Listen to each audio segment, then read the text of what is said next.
உள்ள ஒரு விஞ்ஞானி இருந்தார். அவர் பேர் என்னன்னா ஹோ, இதுதான் அவர் பேர்.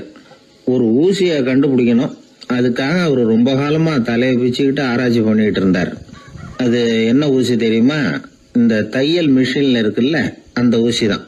அவருக்கு பிடிபடாம இருந்த விஷயம் என்னன்னா, அந்த ஊசியோட கூர்மையான பாகத்துல நூலை எப்படி கோக்கிறது, அது எப்படி சேர்க்கறது. அதுல மற்ற ஒரு பாகம் மிஷினுக்கு உள்ள போயிடுது.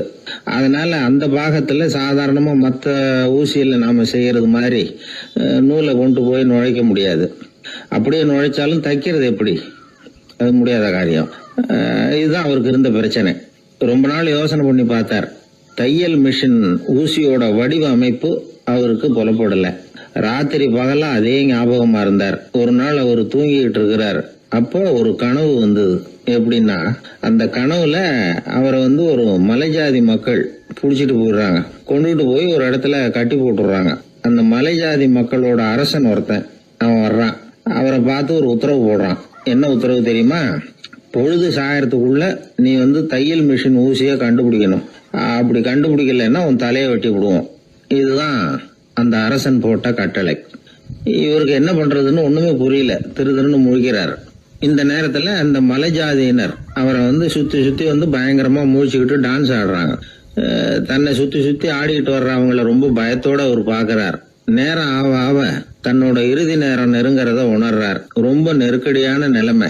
தன்னை சுத்தி ஆடுறவங்கள கவனிக்கிறார். அவங்க கைகள்ல ஈட்டி மாதிரி ஏதோ ஒரு ஆயுதம் வச்சிருக்கிறாங்க. அந்த ஆயுதத்தை இவர் கண்ணுக்கு நேரா கொண்டுகிட்டு வராங்க. அதை அவர் பாக்குறார். அந்த ஆயுதத்தின் கூரான முனைய இவர் கூர்ந்து கவனிக்கிறார். அந்த கூரான முனையில ஒரு சின்ன துவாரம் தெரியுது. உடனே அவருக்கு பளிச்சுன்னு ஒரு ஐடியா உதயமாகுது. இதைத்தானே இவ்வளவு காலமும் நான் தேடிக்கிட்டு இருந்தேன். கூரான முனையில ஒரு சின்ன துவாரத்தை போட்டுட்டா அது மூலமா நூலை செலுத்தி மறுமுனைய மிஷின்ல வச்சுடலாமே. தையல் மிஷின் ஊசி ரெடி அப்படின்னு நினைச்சார். திடீர்னு தூக்கம் கலைஞ்சது. உடனே தன்னுடைய தலைமாட்டில இருந்த குறிப்பு ஏடுல இதை குறிச்சு வச்சுக்கிட்டார். அதுக்கப்புறமா அந்த ஊசியையும் அவர் செஞ்சு முடிச்சார். இது எப்படின்னு நீங்க நினைக்கலாம், ஆனா இது சாத்தியம்தான். முழிச்சுக்கிட்டு இருக்கிறப்போ நமக்கு ஏற்படுற சில பிரச்சனைகளுக்கு கனவுல விடை கிடைக்கிறது உண்டு. அப்படி பல பேருக்கு ஆயிருக்கு. உங்களையும் பல பேருக்கு இது மாதிரி அனுபவம் ஏற்பட்டிருக்கலாம். எந்த ஒரு செயலை பத்தி நினைக்கிறப்பவும் அந்த செயல் நம்ம நினைவுல ஒரு நல்ல வடிவம் பெறுது. ஒரு செயல் திட்டத்தை எந்த அளவுக்கு நாம நல்ல யோசனை செஞ்சு திட்டம் போடுறோமோ அந்த அளவுக்கு அதை சுலபமா செஞ்சு முடிக்க முடியும். அந்த விஞ்ஞானி நினைச்ச காரியம் அவர் எண்ணம் பூராவும் ஆக்கிரமிச்சது. அதனால அவர் நினைச்சது கனவுல உருவாகி அதுக்கு செயல் வடிவம் கிடைச்சிட்டுது. மனிதனோட உள் மனசுக்கு அவ்வளவு ஆற்றல் உண்டு அப்படின்னு சொல்றாங்க. தூக்கத்தை ஆக்கபூர்வமா உபயோகப்படுத்துறது எப்படி அப்படிங்கறத பத்தி எல்லாம் இப்ப நிறைய ஆராய்ச்சி பண்றாங்களாம். பயிற்சி எல்லாம் வேற கொடுக்கறாங்களாம். அதனால தூக்கத்தை பத்தி லேசா நினைச்சுடாதீங்க. நமக்கு வேண்டியப்பட்ட ஒருத்தர், அவருக்கு தூக்கத்துல நடக்கிற வியாதி, அதுக்காக மருந்து சாப்பிட்டுக்கிட்டு இருந்தார். ஒரு நாள் அவரை பார்த்து கேட்டோம், ஏங்க உங்க தூக்கத்துல நடக்கிற வியாதிக்கு மருந்து சாப்பிட்டீங்களே, ஏதாவது முன்னேற்றம், ஏதாவது இம்ப்ரூவ்மெண்ட் தெரியுதா அப்படின்னு கேட்டோம். தெரியுதுன்னார். எப்படின்னோ அதுக்கு அவர் சொல்றாரு, முன்னாடி எல்லாம் தூக்கத்துல ஒரு 10 அடி தூரம் நடப்பேன், இப்போலாம் ஒரு 40 அடி வரைக்கும் நடக்கிறேன் அப்படின்னு. ஒருத்தர் இருந்தான், வாழ்க்கையில மகிழ்ச்சியா இருக்கணும்னு ஆசைப்பட்டான். அதுக்கு என்ன வழின்னு 4 பேருகிட்ட யோசனை கேட்டான். பணம் இருந்தா மகிழ்ச்சி தானா வரும், அதனால பணம் சம்பாதிக்கிற வழியை பாரு, அதுக்கப்புறம் நீ தேடிட்டு இருக்கிற மகிழ்ச்சி உன்னை தேடிட்டு வந்து சேரும்னாங்க. அப்படின்னா மகிழ்ச்சி இருக்கிற இடம் பணம் தான் அப்படின்னு அவன் முடிவு பண்ணிக்கிட்டான். அதை சேர்க்க ஆரம்பிச்சான். கொஞ்ச நாள்ல பெரிய ஆளாயிட்டான். செல்வம் நிறைய சேர்ந்து போச்சு. இப்போ அவனுக்கு மகிழ்ச்சி கிடைக்கல. மறுபடியும் நண்பர்கள் கிட்ட யோசனை கேட்டான். பணம் சேர்த்தா மட்டும் இன்பம் வந்துடாது, அதை செலவு பண்ணு, பணம் மூலமா இன்பத்தை தேடு, கிடைக்கும் அப்படின்னு யோசனை சொன்னாங்க. உடனே அந்த பணத்தை எடுத்துக்கிட்டு ஊர் பூரா சுத்தினான். வெளிநாடுகள்லாம் போனான், சுத்தி பார்த்தான். அப்புறம் அவனுக்கு விருப்பமானதையெல்லாம் வாங்கி சாப்பிட்டு பார்த்தான். மது, போதை பழக்கம், இப்படி எதுலயும் ஈடுபட்டு பார்த்தான். கல்யாணம் பண்ணிக்கிட்டான், குடும்பம் நடத்தினான். எப்படி இருந்தாலும் அவன் எதிர்பார்க்கிற மகிழ்ச்சி அவனுக்கு கிடைக்கல. அதனால மகிழ்ச்சிங்கிறது எங்க இருக்குங்கிற ரகசியத்தை அவனால கண்டுபிடிக்கவே முடியல. கடைசியா ஒரு பெரியவர்கிட்ட யோசனை கேட்டான். அவரு சொன்னார், இல்லறத்திலேயும் உனக்கு மகிழ்ச்சி கிடைக்கலன்னா உனக்கு துறவரத்துலதான் அது கிடைக்கும்னு நினைக்கிறேன். சரி அதையும் தான் முயற்சி பண்ணி பாப்போமே அப்படின்னு அவன் முடிவு பண்ணிக்கிட்டான். துறவரம்னா சும்மாவா, எல்லாத்துக்கும் அவன் துணிஞ்சுட்டான். வீட்டுல இருந்த நகை, பணம், பவுனு, வைரம், வைடூரியம் எல்லாத்தையும் ஒரு மூட்டையா கட்டி எடுத்துக்கிட்டான். ஒரு யோகியை தேடிட்டு போனான். அவர் காலடியில கொண்டுட்டு போய் வச்சான். அவர் நிமிர்ந்து பார்த்தார். என்ன இதெல்லாம்னார். இதெல்லாம் இனிமே எனக்கு தேவையில்லைன்னா. சரி அப்படின்னா உனக்கு என்னதான் தேவைன்னார். எனக்கு மகிழ்ச்சி தேவை, மன அமைதி தேவைன்னா. அந்த யோகி தன்னுடைய காலடியில் இருந்த மூட்டையை பிரிச்சு பார்த்தார். உள்ள தங்கம், வைரம், நகை, பணம் எல்லாம் இருக்கு. அவ்வளவுதான். அவசரமா அதை சுருட்டி எடுத்துக்கிட்டார். தலையில வச்சுட்டு ஒரே ஓட்டமா ஓட ஆரம்பிச்சுட்டார்.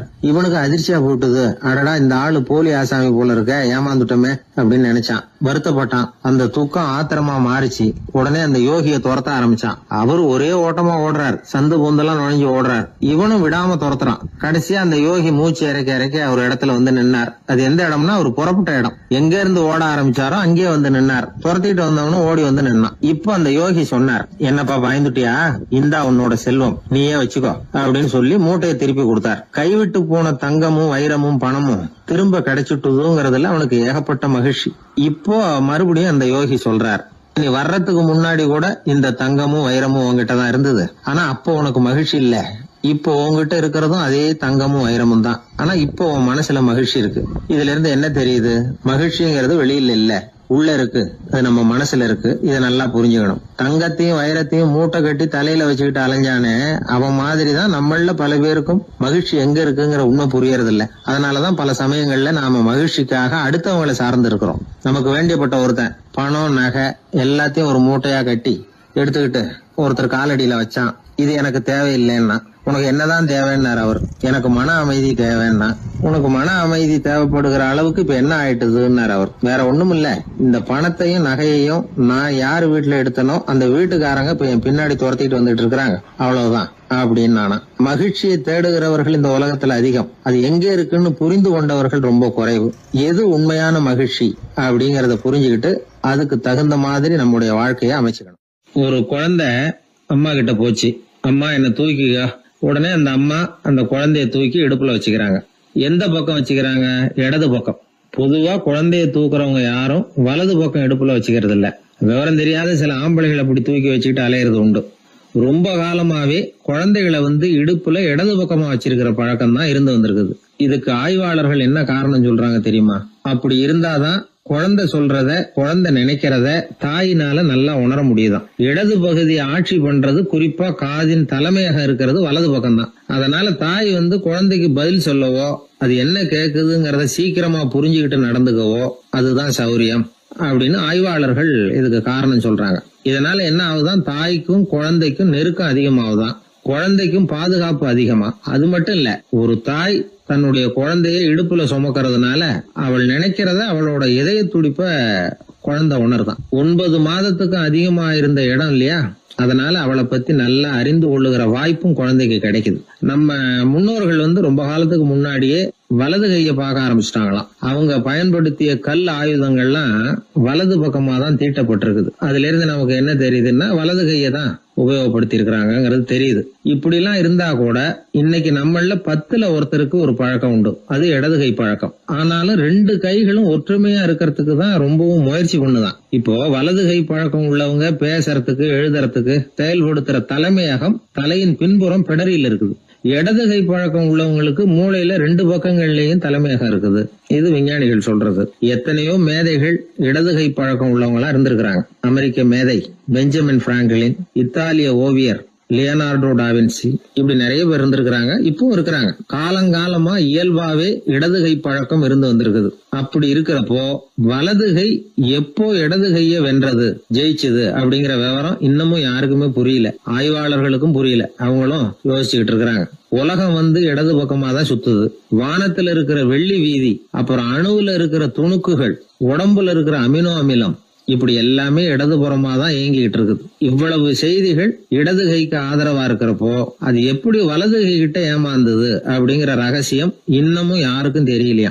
இது சம்பந்தமா ஆராய்ச்சி பண்றவங்களுக்கு இது இன்னமும் ஒரு பிரச்சனையா தான் இருக்குதான். இப்படி இடது கை ஒதுங்கிட்டதுனால இப்பெல்லாம் வலது கைக்கு தான் மரியாதை அதிகமா போச்சு. ஒரு ஆசாமி இடது கையில கட்டு போட்டுட்டு வந்தானா, கையில என்னப்பா கட்டுன்னு விசாரிச்சிருக்கிறார் ஒருத்தர். ஒரு இயந்திரத்தை பிரிச்சு ரிப்பேர் பார்த்துக்கிட்டு இருந்தேன், மறுபடியும் அதை ஓட விட்டு பாக்குறப்போ இடது கை விரல் மாட்டிக்கிட்டது, அதுதான் கட்டு அப்படின்ட்டு இருக்கான். நல்ல வேளை வலது கை மாட்டியிருந்தா உன்னால சாப்பிட கூட கஷ்டமா போயிருக்குமேன்னார் அவர். இதுக்கு அவன் சொன்னானா, முதல்ல வலது கை தாங்க மாட்டிக்க இருந்தது, நான் தான் உடனே புத்திசாலித்தனமா அதை இழுத்துக்கிட்டு இடது கையை கொடுத்தேன் அப்படின்றான். இவன் எப்பேற்பட்ட புத்திசாலி பாருங்க. இந்த வலது கை இடது கைங்கிறத பத்தி அறிவியல் ஆராய்ச்சி ஒரு பக்கம் இருந்தாலும் கை சுத்தமா இருக்கணும், இது வாழ்க்கைக்கு முக்கியம். உண்மை, உழைப்பு, நேர்மை இதெல்லாம் இருந்தாதான் வாழ்க்கையில முன்னேற முடியும். அதனால இந்த இடது கை பழக்கம் வலது கை பழக்கம் எது எப்படி இருந்தாலும் அது ஒருத்தருடைய புத்திசாலித்தனத்தை பாதிக்கிறது இல்ல. அதனால வாழ்க்கையில முன்னேறதுக்கு இது ஒரு இடைஞ்சலா இருக்கிறது இல்ல. நாம நம்ம உடம்பையும் புரிஞ்சுக்குவோம், மனசையும் புரிஞ்சுக்குவோம். அப்படி புரிந்து கொண்டு வாழ்க்கையில முன்னேறுவோம். நாம யாரு, நம்ம தகுதி என்ன அப்படிங்கிற நினைப்பு எப்பவும் நமக்கு இருக்கணும். தகுதிக்கு மீறிய நினைப்பு தான் பல சமயங்களில் நம்மளை சிக்கலில் கொண்டு போய் விட்டுடுது. ஒரு பூனை இருந்துதான், அது தன்னை ஒரு பூனைன்னு தானே நினைக்கணும், அப்படி நினைக்கல. தன்னை ஒரு புலின்னு நினச்சிக்கிட்டு இருந்தது. தன்னை பற்றின தகுதிக்கு மீறிய நினைப்போடு அந்த பூனை அப்படியே நடந்து போயிட்டு இருந்ததான். அப்போது வழியில் ஒரு பெரிய யானை அது அமைதியாக நின்றுக்கிட்டு இருந்தது. இந்த யானை ரொம்ப பொறுமையாக நின்றுக்கிட்டு இருக்கிறது இந்த பூனைக்கு ஒரு மாதிரியாக தெரிஞ்சிருக்கு. ஏன்னா பொறுமையாக ஒருத்தர் இருந்தால் அவங்கக்கிட்ட போய் ஏதாவது வாலாட்டி பார்க்கலாம்னு ஒரு ஆசை வருதுல்ல.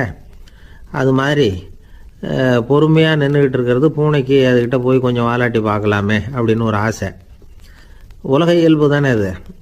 இந்த பூனை ரொம்ப நல்ல புள்ள மாதிரி அந்த யானை இருக்கிற பக்கமாக போகுது. அந்த யானையை சுற்றி சுற்றி வருது, உத்து பார்க்குது, வாய் துருதுருக்குது, வம்பு வளர்க்க ஆரம்பிக்குது. அந்த யானைகிட்ட போய் என்ன கேட்குது தெரியுமா, எல்லாருக்கும் ஒரு பக்கம்தான் வால் இருக்கும், ஆனால் உனக்கு என்ன இப்படி ரெண்டு பக்கமும் வால் இருக்கிறது மாதிரி இருக்கே அப்படிங்குது. இது வேண்டாத வேலை தானே. இருந்தாலும் அந்த யானை பொறுமையாக பதில் சொல்லுது, அப்படி இல்லை, பின்னாடி இருக்கிறது தான் வால், முன்னாடி இருக்கிறது தும்பிக்கை அப்படிங்குது. அதோடு விட்டுற வேண்டியது தானே, விடலை இந்த பூனை. அது சரி, தும்பிக்கை ஏன் அப்படி உருண்டையாக பெரிய தூணு மாதிரி இருக்குது, அது என்னத்துக்கு அப்படிங்குது. இதுக்கும் அந்த யானை பொறுமையாக பதில் சொல்லுது, ஓ அதை கேட்குறியா, ஊற்றில் தண்ணி இருக்கும்ல, அதை உறிஞ்சி குடிக்கிறதுக்காக அப்படி இருக்குது அது அப்படின்னுது. சரி, எல்லாருக்கும் பல்லு வாய்க்குள்ளே தானே இருக்கும், உனக்கு என்ன வெளியிலே இருக்குது, அதுவும் இல்லாமல் இவ்வளவு பெருசாக இவ்வளவு நீளமாக இருக்குது அப்படின்னு கேட்குது பூனை. இவ்வளவு கேள்விக்கும் பொறுமையாக பதில் சொல்லிக்கிட்டே வருது அந்த யானை. பல்லு ஏன் வெளியில் நீட்டிகிட்டு இருக்குன்னு கேட்குதுல்ல, அதுக்கு அது என்ன பதில் சொல்லுதுன்னா, அதுவா ஒரு புலி என்கிட்ட வாலாட்டுதுன்னு வச்சுக்கா, அந்த சமயத்தில் அதை தாக்கிறதுக்காக இது இப்படி இருக்குது அப்படின்னு சொல்லிச்சான். இதை கேட்டதும் பூனை உழுந்து உழுந்து சிரிக்க ஆரம்பிச்சுட்டு தான் அலட்சியமாக. ஏன் சிரிக்கிறேன்னு கேட்டிருக்கு. என்னமோ பாயறது மாதிரி பேசுறிய, மலை எங்கேயாவது பாயறது உண்டா, நீ கருப்பாக பெருசாக இருக்கிற மலை மாதிரி இருக்கிற, உன்னால் எப்படி பாய முடியும், அது முடியாத காரியம் அப்படின்னு சொல்லிவிட்டு மறுபடியும் சிரிக்குது அந்த பூனை. என் உடம்பை பார்த்துட்டு தானே மலைன்னு சொல்கிற, நான் பாய வேண்டிய அவசியம் இல்லை, என்னுடைய எதிரியை பாய வச்சுருவேன் அப்படின்ட்டு. எப்படி பாய வைப்பேன்னு கேட்டதான் பூனை. இந்த உன்னை பாய வைக்கிறேன் பார் அப்படின்னு சொல்லி அந்த பூனையை அப்படியே தும்பிக்கையால் லேசாக தூக்கி வேகமாக விட்டெறிஞ்சுதான். எங்கேயோ போய் தூரத்தில் பொத்துன்னு விழுந்தது அந்த பூனை. அப்பாடான்னு இடுப்பை பிடிச்சிக்கிட்டே எழுந்திரிச்சு நின்று பார்க்குது. தூரத்தில் அந்த யானை இன்னமும் பொறுமையாக ஆனால் கம்பீரமாக நின்றுக்கிட்டு இருக்குது. இப்போ தான் அந்த பூனைக்கு ஞானோதயம் பிறக்குதான். யானை பாய வேண்டிய அவசியம் இல்லை, அதுக்கு நீளமாக தும்பிக்கை இருக்குது அப்படிங்கிறத அது புரிஞ்சுக்கிட்டு தான். வலியாரிடம் வாயாடக்கூடாது அப்படிங்கிற பாடத்தை இந்த பூனை கற்றுக்கிட்டது. இந்த காட்சி பாவேந்தர் பாரதிதாசன் கைவண்ணத்தில் ஒரு கவிதையாக உருவெடுத்து வருது. பாவேந்தர் எழுதின கவிதை என்ன தெரியுமா, இரண்டு பக்கமும் வாலா என்றது பூனை, எதிரிலே தும்பிக்கை என்றது யானை, உருண்ட துதிக்க ஏனோ என்றது பூனை, ஊற்று நீரை உறிஞ்ச என்றது யானை, திரண்டு நீண்ட பல் ஏன் என்றது பூனை, சீரும் புலியை தாக்க என்றது யானை, இருண்ட மலை பாயாதென்றது பூனை, எடுத்தெறிந்தது பூனையை போய் யானை. இந்த கவிதையில் ஒரு பாடமும் இருக்குது, படமும் இருக்குது. அதாவது இதை படிக்கவும் முடியுது, பார்க்கவும் முடியுது. வலியார்கிட்ட வாயாடக்கூடாதுங்கிற சின்ன பிள்ளைங்க மட்டும் இல்லை, பெரியவங்களுக்கும் தேவையான கருத்தை இதிலேருந்து நாம் புரிஞ்சிக்க முடியுது. ஒருத்தன் அப்படிதான் ஆத்தங்கரையில் பொறுமையாக உட்காந்துக்கிட்டு இருந்த இன்னொருத்தனை போய் தலையில் கூட்டினான். அவன் பார்த்தான். உடனே ₹1 எடுத்து இவன் கையில் கொடுத்தான். இவனுக்கு ஒன்றும் புரியல. அவன் சொன்னான், இந்த ஊரில் இப்படி ஒரு வழக்கம், யாரை கூட்டினாலும் ஒரு கூட்டுக்கு ₹1 வீதமாக கொடுத்துட்றது பழக்கம் அப்படின்னு பொறுமையாக சொல்லியிருக்கிறான். இவனுக்கு ரொம்ப ஆசை உண்டாயிட்டுது. உடனே ஊருக்குள்ளே ஓடினான். கொஞ்ச நேரம் கழித்து திரும்பி ஓடி வந்தான். அந்த முதல் ஆசாமியை மறுபடியும் பார்த்தான். உங்கள் பேச்சை கேட்டுவிட்டு ஊருக்குள்ளே போய் ஒரு பெரிய ஆசாமியை பார்த்து அவன் தலையில் 10 குட்டு கூட்டினேன். ஆனால் அவன் உடனே என்கிட்ட இருந்ததை எடுத்து என் கையிலேயே கொடுத்துட்டான் அப்படின்னா. என்னத்தை பணத்தையான்னு கேட்டிருக்கிறான். இல்லை பல்லு அப்படின்னு சொல்லி கையில் காட்டினானான். எல்லாமே நாற்காலிக்கு ஆசைப்படாதவர்கள் அப்படின்னு சொல்லிட முடியாது. ஏன்னா நிறைய பேர் நாற்காலிக்கு ஆசைப்படுறவங்கள நாம் பார்க்குறோம். உட்கார்றதுக்கு ஒரு நாற்காலி கிடைச்சிடாதா, அதோட ஒரு கால் உடஞ்சி முக்காலியாக இருந்தாலும் பரவாயில்ல, ஒரு மாதிரியாக அனுசரித்து உட்காந்துக்கலாம் அப்படின்னு அலையிறவங்க எத்தனை பேர். இந்த காலத்தில் மட்டும்தான் அப்படின்னு இல்லை, அந்த காலத்துலேயும் இதே மாதிரி ஆசைகள் சபலங்கள் இருந்திருக்கும் போல இருக்குது. பரமசிவன் வசிஷ்டருக்கு ஒரு விசேஷமான ஆசனத்தை கொடுத்துருந்தாராம். சரி, அப்படி என்ன அதில் விசேஷம்னா, வசிஷ்டர் ஒரு குறிப்பிட்ட இடத்துக்கு போகணும்னு நினச்சி புறப்படுறாருன்னு வச்சுக்கோங்க. அவருக்கு முன்னாடியே இந்த ஆசனம் புறப்பட்டுரும். போய் ஒரு வசதியான இடமா பார்த்து இருந்துக்கும். வசிஷ்டர் போவார். அங்கே போனதும் எங்கே உட்காரலாம்ங்கிற இட பிரச்சனையெல்லாம் அவருக்கு ஏற்படுறதில்ல. அதுதான் இவருடைய இருக்கை அங்கே முன்னாடியே போய் காத்துக்கிட்டு இருக்குதே. நேராக போவார், அதில் உட்காந்துக்குவார். மற்ற முனிவர்கள்லாம் இதை பார்த்தாங்க. அவங்களுக்கு பொறாமையாக இருந்துதான். எல்லாரும் ஒரு இடத்துல கூடி இதை பற்றி பேசியிருக்கிறாங்க. என்ன இது, நாமளும் அவரை மாதிரி தானே இருக்கிறோம், இருந்தாலும் நமக்கும் அது மாதிரி ஒரு ஆசனம் கிடைக்கலையே அப்படின்னு யோசனை பண்ணியிருக்காங்க. சரி, நேராக பரமசிவன்கிட்டயே போவோம், இதை பற்றி கேட்போம் அப்படின்னு நினச்சிக்கிட்டு போனாங்களாம். பரமசிவனை பார்த்துருக்குறாங்க. ஐயா, நாங்களும் முனிவர்கள் தானே, வசிஷ்டர் பண்ணுறது மாதிரி நாங்களும் உங்களை குறித்து கடும் தவம் பண்ணிக்கிட்டு தானே இருக்கிறோம். அப்படி இருக்கும் பொழுது அவருக்கு மட்டும் ஏன் இந்த விசேஷ சலுகை அப்படின்னு கேட்டிருக்காங்க. அதுக்கு பரமசிவன் சொன்னாராம், முனிவர்களே, உங்கள் கேள்விக்கு நான் பதில் சொல்கிறேன், ஆனால் அதுக்கு முன்னாடி நீங்கள் ஒரு காரியம் பண்ணணும்னாராம். என்ன செய்யணும் சொல்லுங்கன்றிருக்காங்க. நீங்கள் ஒவ்வொருத்தரும் தனித்தனியாக போய் உங்களை விட உயர்ந்த ஒருத்தரை தேடி கண்டுபிடிச்சி அவருக்கு அதிதி பூஜை பண்ணி அவரை ஒரு மண்டலத்துக்குள்ளே என்கிட்ட அழைச்சிட்டு வந்துருங்க அப்படின்னாராம். சரின்னு எல்லாரும் புறப்பட்டுருக்காங்க. அவங்க போனதுக்கப்புறம் நந்தி தேவனை அழைச்சி வசிஷ்டரை கூப்பிட்டுக்கிட்டு வர சொன்னாராம். அவர் வந்தார், வணங்கினார்.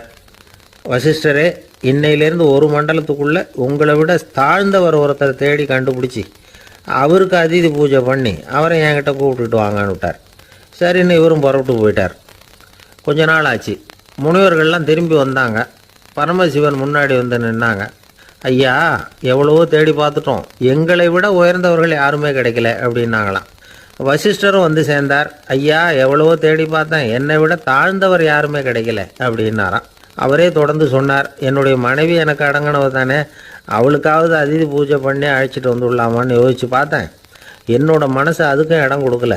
ஏன்னா அவளோட விரதத்துக்கு முன்னாடி நாம் ஏமாத்திரம் அப்படின்னு யோசித்து பார்த்தேன். அதனால் அந்த எண்ணத்தையும் கைவிட்டுட்டேன் அப்படின்னு ரொம்ப வருத்தத்தோடு சொன்னாராம். இதை கேட்ட உடனே மற்ற முனிவர்களுக்கு வெக்கமாக போச்சு. இந்த உலகத்தில் நம்மளை விட மேலானவங்க யாருமே இல்லைன்னு நாம் நினச்சோம்.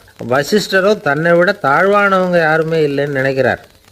பரமசிவன் ஏன் அந்த ஆசனத்தை அவருக்கு மட்டும் கொடுத்தார் அப்படிங்கிற கேள்விக்கான பதில் அவங்களுக்கு கிடச்சிட்டு தான். இந்த காலத்தில் நாம் எப்படி நினைக்கிறோம்னா, எல்லாரும் நம்மளை விட மட்டமானவங்கன்னு நினைக்கிறோம். அதனால் நாம் மட்டும் நாற்காலியில் உட்காந்தா போதும் அப்படின்னு நினைக்கிறோம். ஏமாந்து போனவங்க சந்தர்ப்பம் பார்த்து காலை வாரி விட்டுறாங்க, கீழே விழுந்து காலை உடச்சிக்கிறோம். அதுதான் இன்றைக்கி நடக்கிறது. ஒரு அம்மா தன்னோட வீட்டுக்காரரை ஒரு மனோதத்துவ டாக்டர்கிட்ட அழைச்சிட்டு போனாங்களாம். என்ன ப்ராப்ளம்னு கேட்டிருக்கார் டாக்டர். எங்கள் வீட்டுக்காரர் அடிக்கடி நாற்காலியில் உட்காந்து காலை உடச்சிக்கிறார் அப்படின்னாங்களாம். அப்படின்னா அந்த நாற்காலியில் தான் ஏதோ கோளாறு அப்படின்னாரான் டாக்டர். அப்படி இருக்க முடியாது டாக்டர் அப்படின்னாங்களாம் அந்த அம்மா. அது எப்படி அவ்வளோ உறுதியாக சொல்கிறீங்கன்னு கேட்டிருக்காரு அந்த டாக்டர்.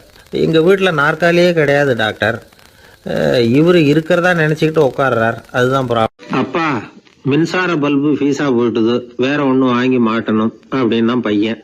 சரி, போய் புதுசாக ஒன்று வாங்கிட்டு வாடா அப்படின்னு காசு கொடுத்தாரு அப்பா. இவன் ஓடி போய் வாங்கிட்டு வந்தான். அப்பா கிட்ட கொடுத்தான். அவர் மாட்டினார். அதுக்கப்புறம் அவரை பார்த்து ஒரு கேள்வி கேட்டான்.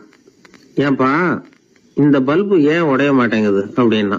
இது என்னடா கேள்வி, நாம கீழே போடல அதனால உடையலன்னார். அப்பாவோட புத்திசாலித்தனம் அவ்வளவுதான். ஆனா பையன் கேட்டது அந்த அர்த்தத்துல இல்ல. ஒரு மின்சார பல்பு குமிழின் கண்ணாடி இருக்குல்ல, அதோட கனம் எவ்வளவு இருக்கும்? ஒரு 1/2 மில்லிமீட்டர் அவ்வளவுதான் இருக்கும் அந்த கனம்.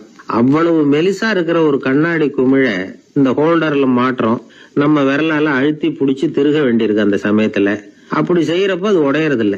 நம்ம விரலோட அழுத்தத்தை தாங்கி நிற்கிற அளவுக்கு அதுக்கு பலம் எங்க இருந்து வந்தது? இதுதான் பையன் கேட்ட கேள்வியோட அர்த்தம். இந்த காலத்து பிள்ளைங்களுக்கு விஞ்ஞான அறிவு அதிகம், அதனால இப்படி எல்லாம் கேள்வி கேட்பாங்க. அப்பாவுக்கு தெரியுதா இல்லையான்னு சோதிக்கிறதுக்காக கூட இப்படி கேட்பாங்க. இந்த மாதிரி சோதனைக்கெல்லாம் இந்த காலத்து அப்பாக்கள் தயாரா இருக்கணும். இல்லைன்னா பையன் அலட்சியமா நினைச்சிருவான். மின்சார பல்பு கண்ணாடி மெலிசா இருந்தாலும் நாம அழுத்தி பிடிக்கிறப்போ அது உடையாம இருக்கிறதுக்கு காரணம் நாம இயற்கையோட ஒரு தத்துவத்தை அதுல பயன்படுத்தி இருக்கிறோம். அது என்ன இயற்கையின் தத்துவம்? அதுதான் முட்டை ஓட்டு தத்துவம். இது இயற்கை உருவாக்கின ஒரு தத்துவம். ஆதி காலத்திலேயே இயற்கை இந்த தத்துவத்தை உருவாக்கி விட்டது. அதாவது பறவைகளோட முட்டை ஓடு எப்படி இருக்கு, அதோட கனம் எவ்வளவு இருக்கும்? மின்சார பல்பு மாதிரி தானே, ரொம்ப மெலிசா தான் இருக்கு. பறவைகள் இனவிருத்திக்காக முட்டை போடணும். அந்த முட்டை எப்படி இருக்கணும்? இயற்கை கொஞ்சம் யோசிச்சு பார்த்தது. முட்டை ஓடு ரொம்ப கனமா தடிமனா இருந்தா உள்ள வளர்ற குஞ்சு அதை உடைச்சிக்கிட்டு வெளியில வர முடியாம போயிடும். அதே நேரத்துல அது ரொம்ப மெலிசா இருந்தா தாய் பறவைகள் அது மேல உட்காந்து அடகாக்குறப்போ உடல் எடை தாங்க முடியாம முட்டைகள் உடைஞ்சு போயிடும். என்ன பண்றது? முட்டை பலமாவும் இருக்கணும், பலம் இல்லாமல் இருக்கணும். குஞ்சு அதை உடைச்சுக்கிட்டு வெளியில வரணும். தாயால அது உடையக்கூடாது. ஒரே நேரத்துல உறுதியாவும் உறுதி இல்லாமலும் முட்டை ஓடு அமையணும்னா அது எப்படி சாத்தியம்?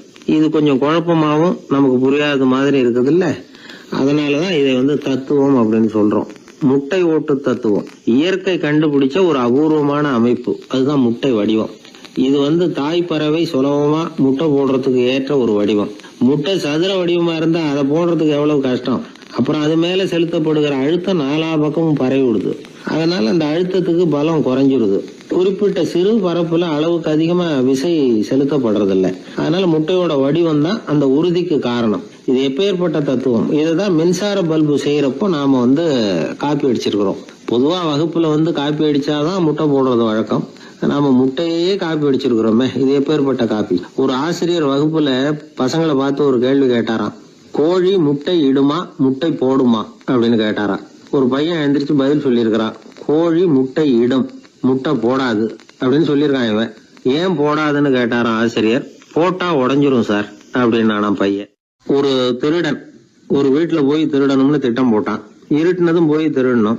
ஆனா ராத்திரி ஆனா வாசல் கதவை சாத்தி உள்பக்கம் தாழ்பால் போட்டுருவாங்களே, என்ன பண்றது, எப்படி வீட்டுக்குள்ள போறது? இவன் யோசனை பண்ண ஒரு முடிவுக்கு வந்தான். சரி, பகல் நேரத்திலேயே யாருக்கும் தெரியாம அந்த வீட்டுக்குள்ள நுழைஞ்சிருவோம். அங்க போய் எங்கேயாவது ஒளிஞ்சுக்குவோம். இருட்டுற வரைக்கும் பேசாம இருப்போம்.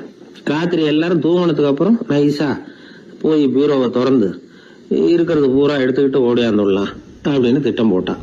அதே மாதிரி ஒரு நாள் மத்தியானத்துக்கு மேல அந்த வீட்டுக்காரன் எங்கேயோ வெளியில புறப்பட்டு போனான்.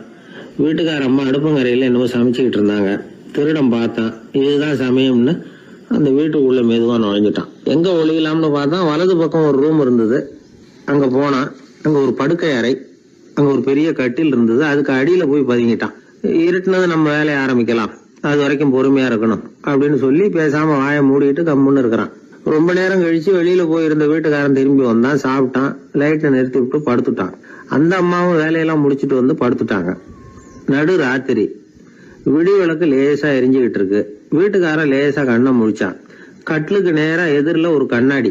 அதுல பாக்குறான், கட்லுக்கு கீழே ஒரு திருடன் ஒளிஞ்சிருக்கிறது தெரிஞ்சு போச்சு. உடனே அவன் திருடன் திருடன்னு சத்தம் போடல, யோசனை பண்ணான். மேஜையில இருக்கிற கத்தி எடுத்து கையில வச்சுக்குவோமா அப்படின்னு யோசனை பண்ணான். இந்த சந்தர்ப்பத்துல கத்திய உபயோகப்படுத்துறத விட புத்திய உபயோகப்படுத்துறது தான் சாமர்த்தியம் அப்படின்னு நினைச்சான். உடனே அது பிரகாரம் செயல்பட ஆரம்பிச்சுட்டான். என்ன பண்ணான் தெரியுமா? எதையும் வெளியில காட்டிக்காம ரொம்ப சர்வசாதாரணமா தன்னுடைய மனைவி கிட்ட பேச ஆரம்பிச்சான். மனைவியும் புத்திசாலி, அதனால அவங்களுக்கு தெரியும். அவங்களும் வீட்டுக்காரர் கேட்ட கேள்விக்கு பொருத்தமா பதில் சொல்ல ஆரம்பிச்சாங்க.